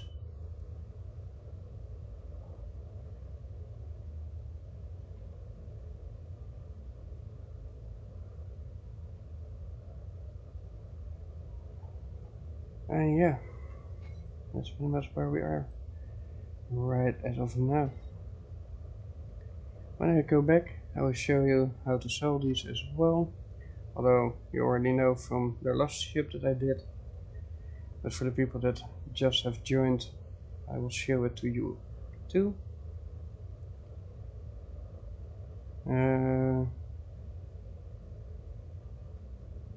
So yeah, let's get going and let's show the last few ships that I have. Or maybe the last ship that I have. I don't know if I now show them all. Show it, showed it, showed it, showed it. This one, well, in some videos that I did, you can see that one.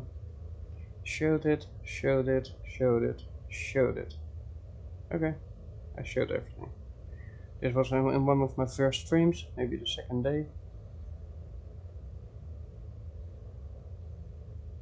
And the refueler will be the next.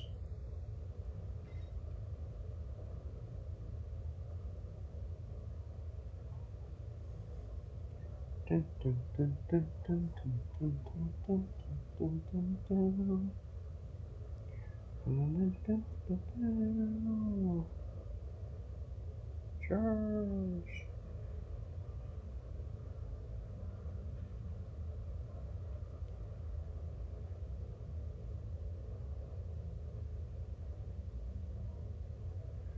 So one of the reasons that I'm not streaming at this moment every day is because I don't want to give you guys non-stop trips of me traveling from point A to point B and have a full stream only about travel.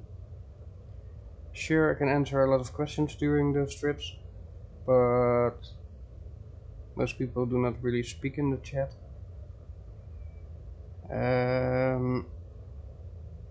So I try to get to content creation locations where it is worth to stream and show you a little bit around.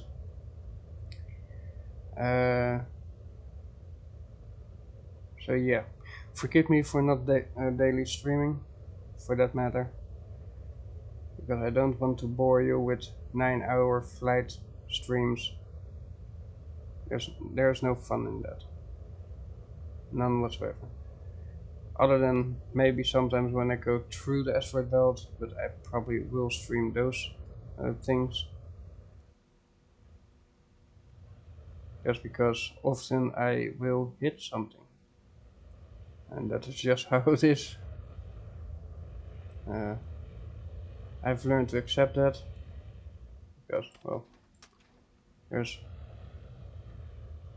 only acceptance on those topics. Either way.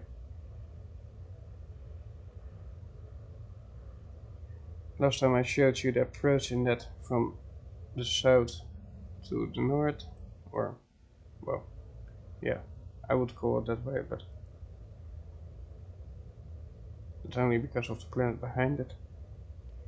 Now I will approach like from east to west, just because I'm already aligned for that. I don't have to do a lot of rotations, stuff like that. I could. This is easier. In the end, those boxes are squared, so it really doesn't matter. You're not bound to do it one way or the other.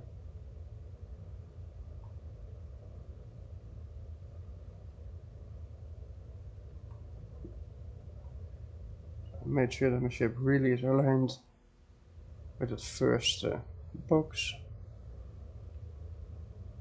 A little bit more even.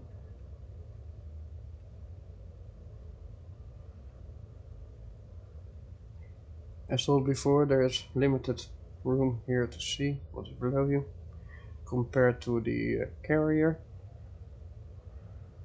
Nevertheless, it is not that hard to land the ship if you do it with patience, in turtle mode.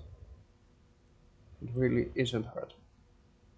Just boost small pieces forward. Make sure that you're aligned with the station. Pull up if needed.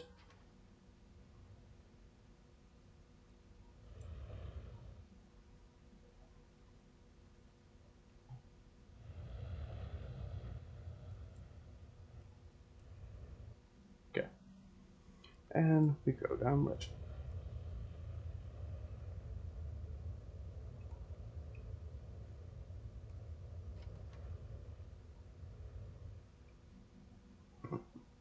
I'm inside, and by simply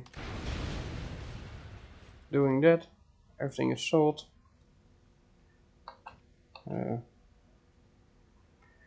Going to my bank statement. I didn't do a whole lot, but hey.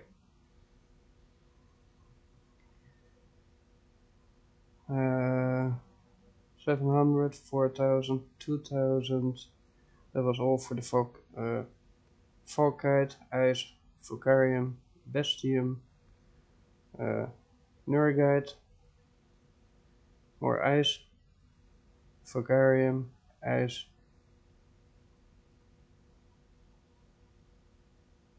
and Vulgarium Ice. If you find bigger asteroids, you will gain more, so keep that in mind. I just took the smallest ones you could possibly find. And yeah, another ship that we have shown. Go back to eco mode. No, don't do that. That was stupid.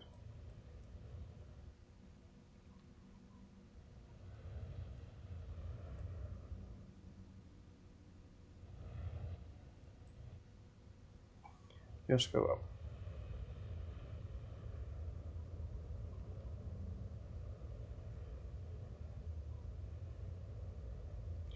And again, I will aim for the same place as I did before, the marketplace, and I despawn it just in time for that as well.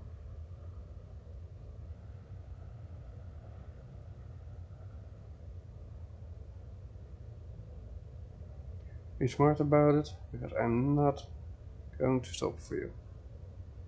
And if you fly inside, it's your own fucking nightmare, not mine. I don't give a shit.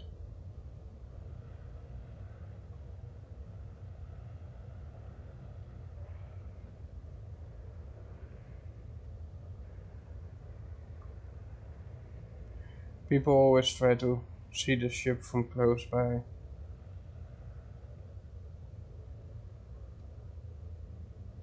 I'm pretty much used to it now. It's pretty much the biggest ship that is available at this moment in the game. Maybe people have built bigger ships, but in the stores that is the biggest what you will find.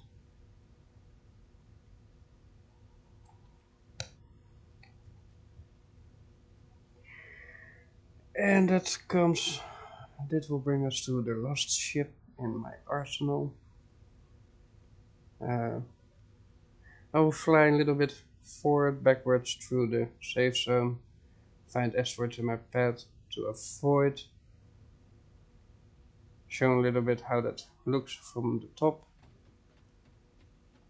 Keep in mind that the system that is aboard it is not meant to stand on at all. It doesn't care if you stand on it, but it doesn't calculate you into the factor of missing the asteroids either. So if you get hit by an asteroid, it is your own bloody fault. Make sure that if you despawn the ship, that your avoiding system is not on. Because otherwise it will just fly out of here because it sees that building in front of it. But yeah, let's just move a little bit up. Move a little bit that way. As you can see, the things that you can see is very limited to that little square box there. That's why I most of the time are traveling on the roof, while this thing is doing its own thing. It gives us a little bit more view around us.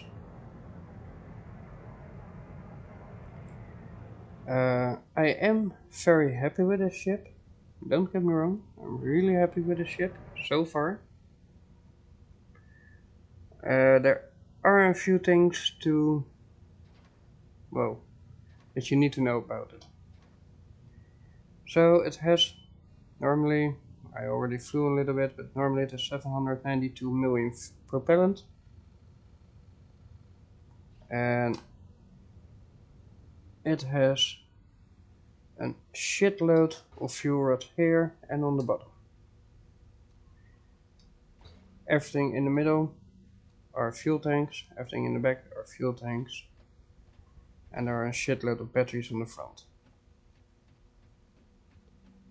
Next to that, there is one engine there, one engine there,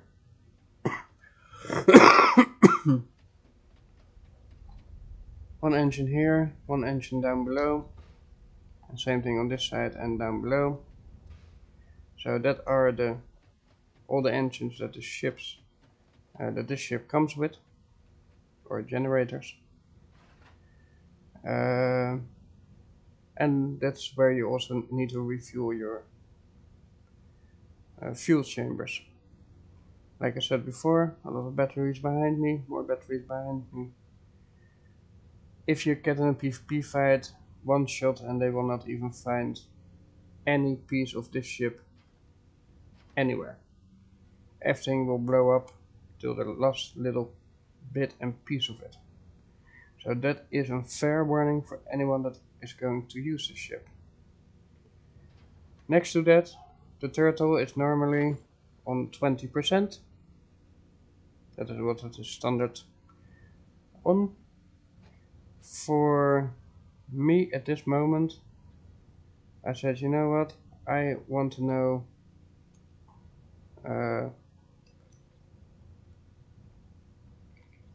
on 80. It will still show you 20, but if I now do this, oh wait, cruise control on.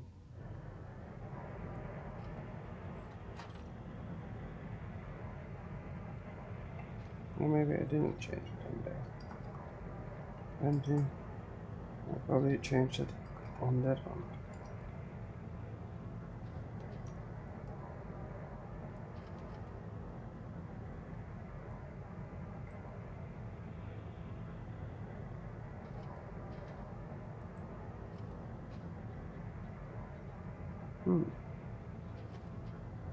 Oh, wait. Nope, don't change it there then. Let's keep that one on 20 as it should be. This one on the bottom is the turtle. Is it? Am I now messing up? I place this one on 80.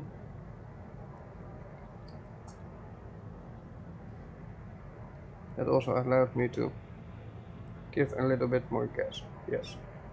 So the bottom one, if you change that setting to 80, it will pretty much change the setting for the turtle mode to 80. The reason that I did that is because people say it should be able to fly on 80% of its max speed without hitting anything. Oh, funny that I say that, but I need to do the avoiding system. I just did. Now I will aim the ship somewhere there, because I know I can travel pretty far that direction.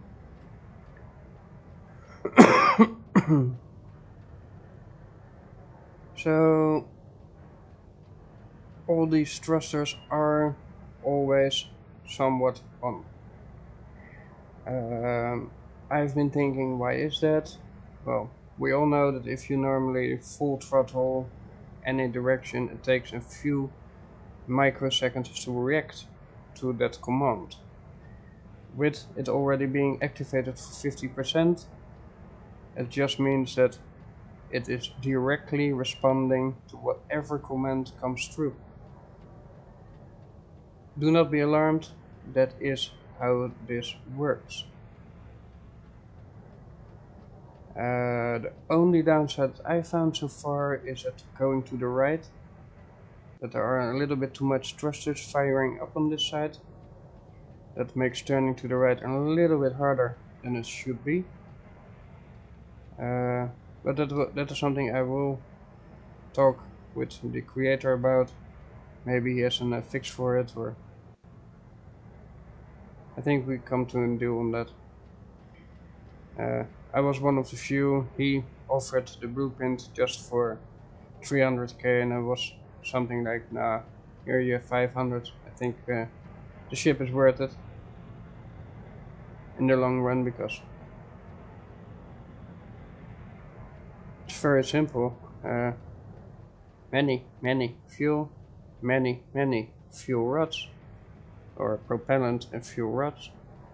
An avoiding system that pretty, well, as far as I can tell, works fine. And you will notice it when asteroid comes inside. Things will happen aboard the ship. Thrusters go on just for brief moments to make sure that we miss it. As well on the front as well on the back. There is, however, a small delay between those two. I've seen on full speed an asteroid ramming me and glitching through my entire ship. If that would happen in PvP zone, it is bye bye ship. But then again, never leave your ship or your keyboard for that matter, so that you can make adjustments if needed. Keep also in mind that some of the asteroids have the tendency, one moment they are there, next moment they are not, and then they are back. They do that to make the pixels better. At the same time, in between that despawning moment for reappearing, the system loses track on the asteroid. And that causes problems in the long run. You could, however, extend these poles a little bit longer. There's no harm in that. The lasers are straightforward, so that's something you could do. Make it with a lot of those 1x1s, and you have pretty much a sturdy bumper.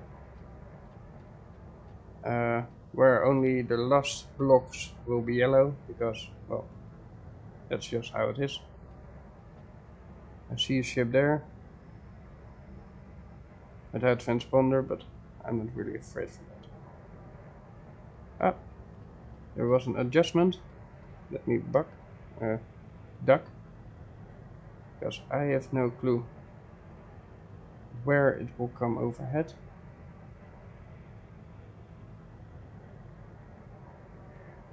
They shine 1,000 meters. That is also something to keep in mind. It takes 10 seconds for something that was on the front end and ship adjusted for that. But it could also have been partially thrust and with sideways, and then we already passed the object a long time ago.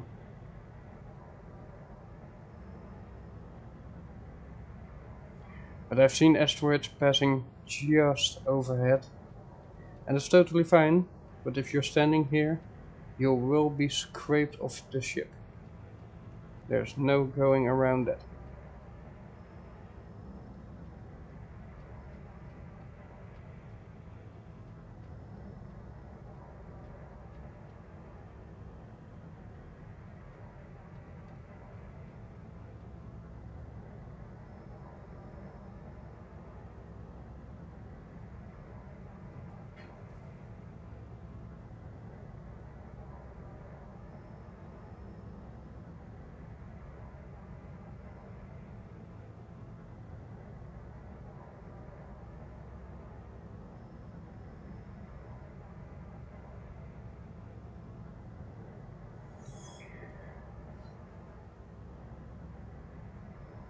So yes, I am in turtle mode, but the turtle mode is 96 meters a second at this moment.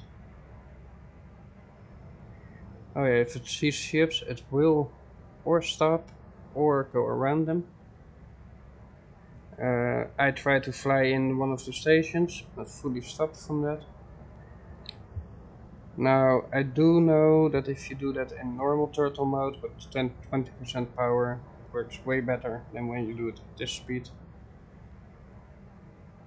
But it will do everything in its power to fire the back thrusters or the backwards thrusters to stop you from hitting whatever is in front of you. And that most likely have. Hello, Trev and Dave. Welcome. How was your stream? And let's do this. Hello, Sip. Welcome. And let's have Streamlabs do the announcing. Come on. There it is.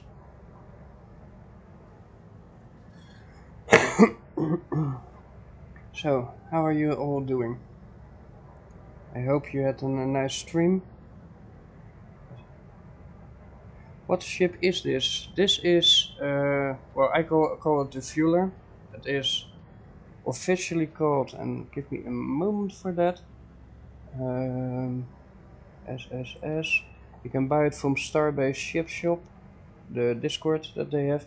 Fuel Sand Frigate. That is the name of this ship. So the Fuel Sand Frigate, It holds, well, a lot of fuel rods on the bottom as well. It holds 792 million fuel or propellant. It has an asteroid avoiding system that I'm currently testing.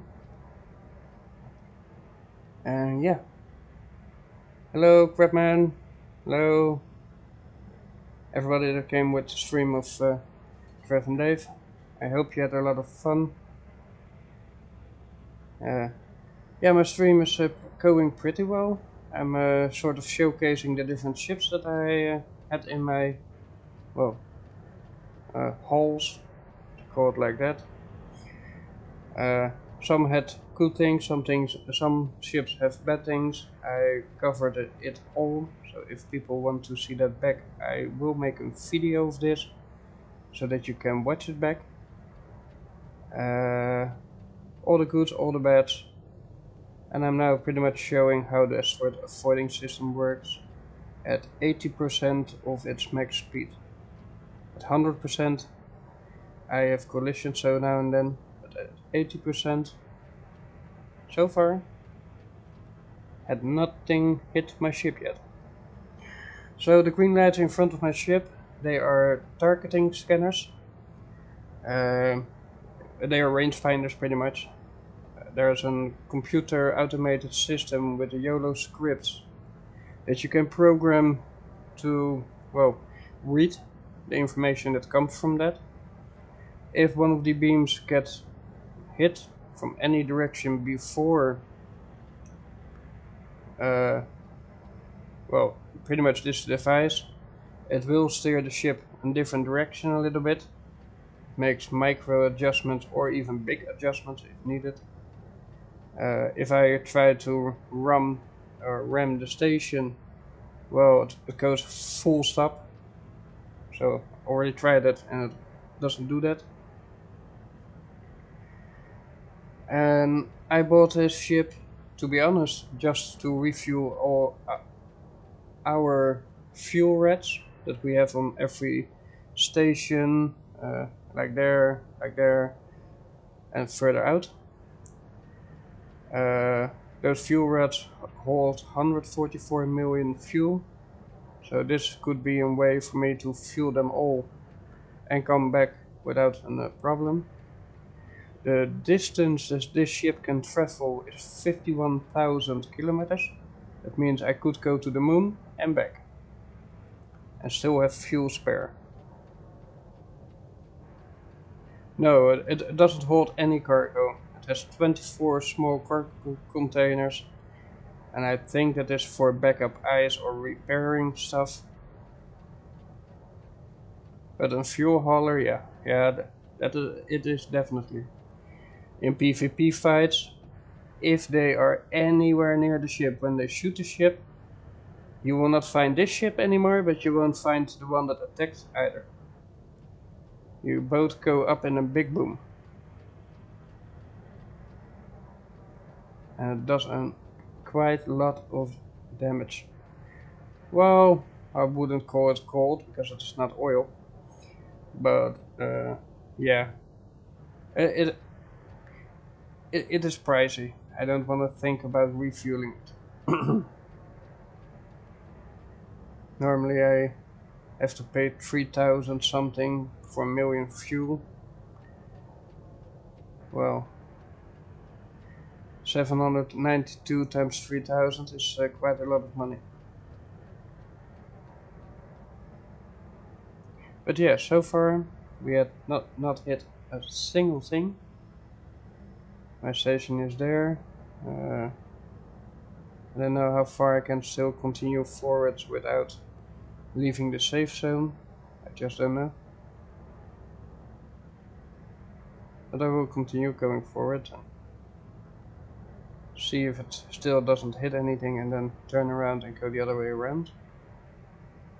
I have a feeling that that is the limit on where I can go without leaving the safe zone. So let me go. As you can see, the inside view is pretty limited. Not much to see, not left or right.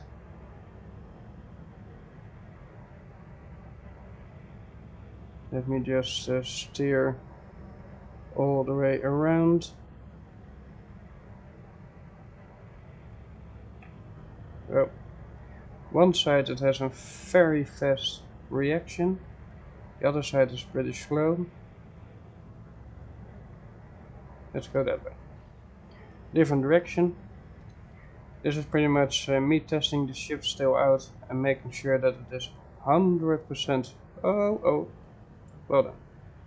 It's a good thing that I have my lifeline on. Otherwise I would be screwed. Stunned. Yeah, I know. Thank you. It's the first time that I get blown off. Let's try it a little slower this time. Okay. And what I told before. Okay. Fortunately, I've got to take my clothes off, cool down, and rest.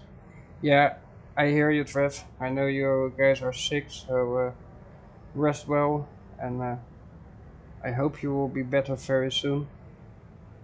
Because it is all not that funny in the end. But yeah, that was one of those things I wanted to say before I said goodbye to Trev and Dave. The ship calculates its own height.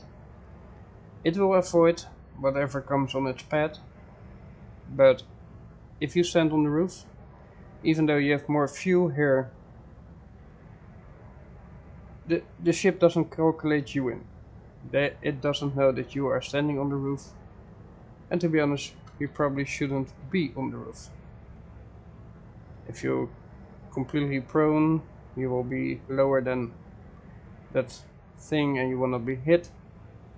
But if you stand, me and another buddy yesterday had to run from one side or the other side to not get swept off. So it is something to keep in mind if you get the ship. Building cost for the ship, it's only in a little, let's say 1.2 million to build the assembly cost. However, resource wise, well, 456 stacks of ice are needed to fill the tanks. You need 100 stacks of Nergite, you need 105 stacks of Egesium, you need 50 something stacks of Exorium, I believe, and goes on. So it is not a cheap ship at all. If you are willing to mine for it and you get your resources from just mining, then it is well worth it, but that's just my opinion. And like I said before, while I was testing another ship and slow boating back home, somewhere in the near future I will do a manual flight to the moon, just to confirm or disprove the old wiki page of the game on what the travel time will be. Keeping in mind that this ship travels with 130 meters a second, more or less. But yeah, we shall see how long the travel will be. For the back journey, I will get at least a travel core so that I can mount it here somewhere or on the side and just travel through the gate back. Traveling one time 55 hours, I think that's more than enough. That will be in few streams. I will have in-game music on. And we go from there. I will not speak much unless people rate me or people ask questions about the travel and how I experienced the ship so far. I will answer that nicely, so it's not as if it is an unmanned stream. But because most of the time I can be AFK, I will probably be watching other videos about other ships, stuff like that. as why not, right?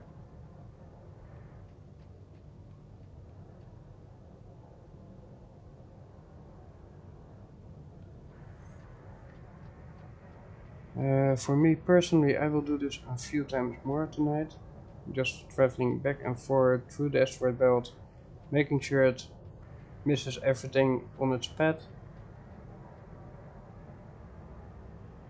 That will give me enough proof that I can make it through the asteroid belt at higher speeds than, well, 36 meters a second.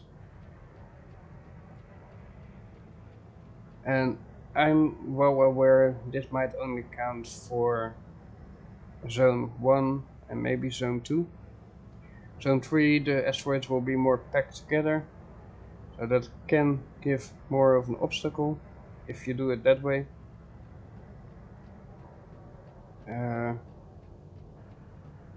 I might have to throttle down even more then, but for now it's all working finely.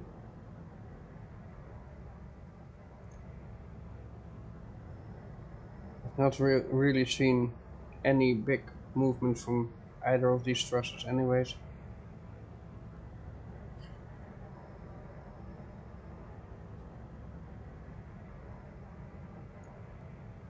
And who knows, maybe in the future I will install a nav system. Oh, well, now it was actively watching something.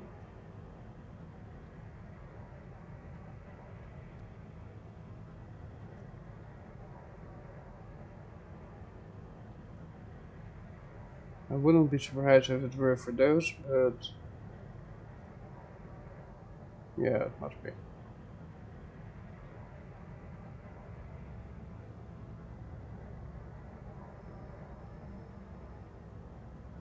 Most of the time it just chooses to go up and down.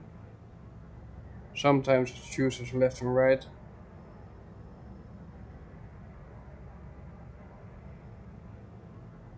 I even have seen it strafe. Oh, oh, oh, oh. That was very close.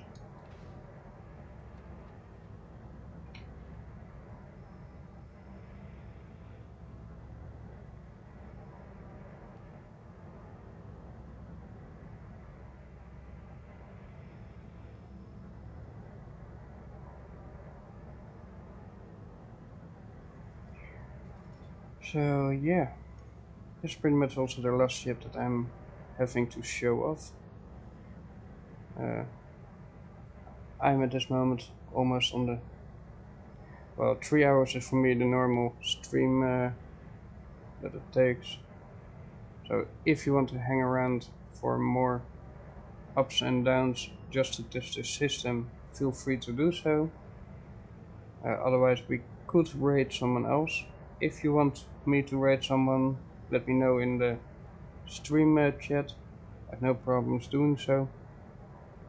And yeah, we can go from there, right?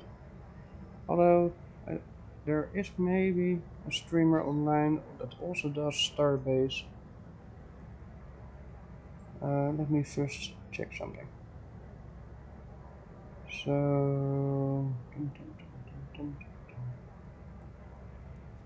what does this button do? Do you show anything? Okay, not by doing that. Okay, have this one open. I got my Stream Deck newly installed because there were all kinds of issues with. We have a circuit, we have an equality, a more, we got an adventure, we got a Bigfoot, we got a Euclidean mind. Next to that we have a Pilot Dave and one complete different game.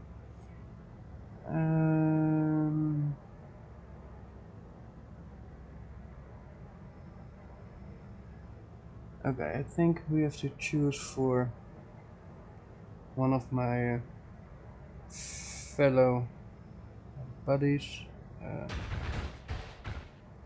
and we did hit something.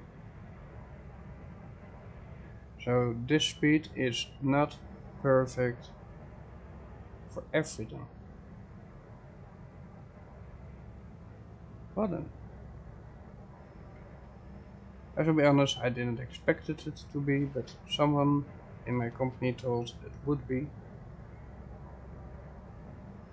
But it clearly wasn't. So let me lower that speed even a little bit more. If 80 is not enough, let's go to 60.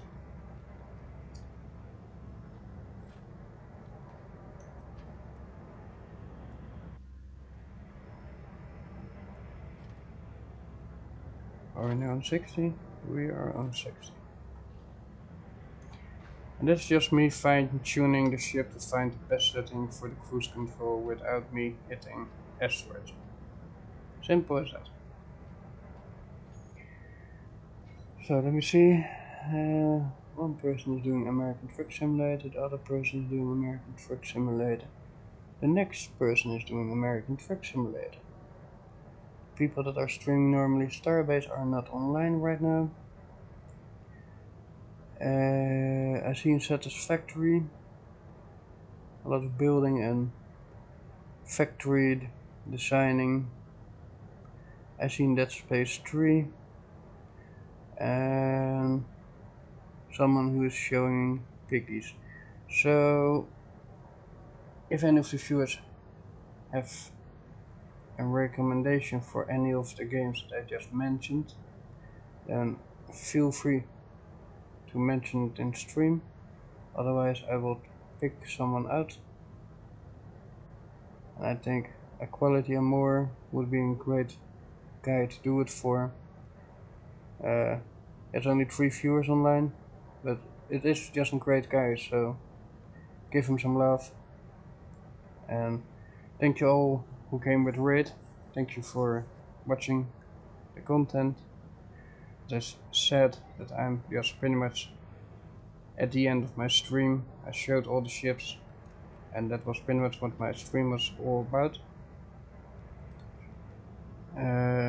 I will be do maybe 1 or 2 more back and forwards run to make sure that it will really not hit anything anymore. Holy shit. Yeah, that would have been a total destruction in PvP area. Not entirely sure why it didn't pick that up. That's what I mean. Bigger asteroids have the tendency of despawning, with all complications involved of that.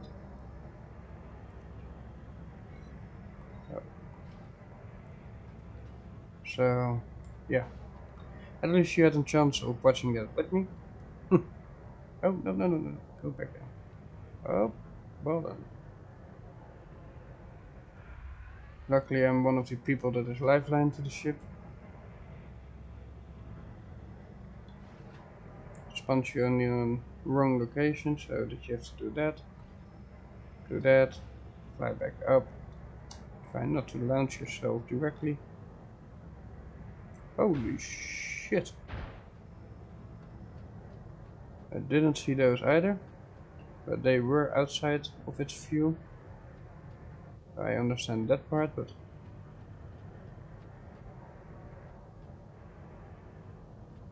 they almost hit me. Straight up. Stepped just in time outside the range of them. So yeah, I have the feeling I have to go all the way down from 50 30. That's the feeling it gives me.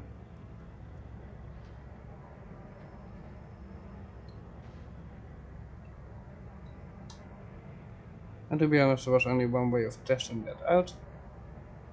I did try to avoid that asteroid there. Not sure. I should just test it. What would happen if one of those asteroids hits me? Well, it didn't, but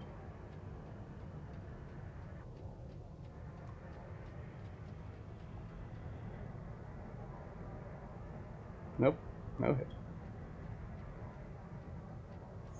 But that would also be an interesting thing to know, because if it happens in PvP, what will happen with the ship? And if I... Well, to the moon is empty space, that's simple, but... It makes you think, right?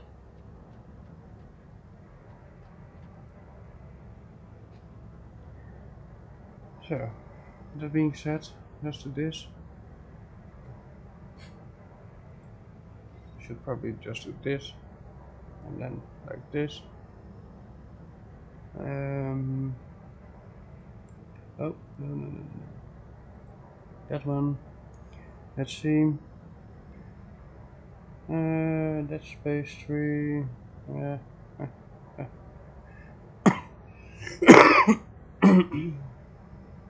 what happened with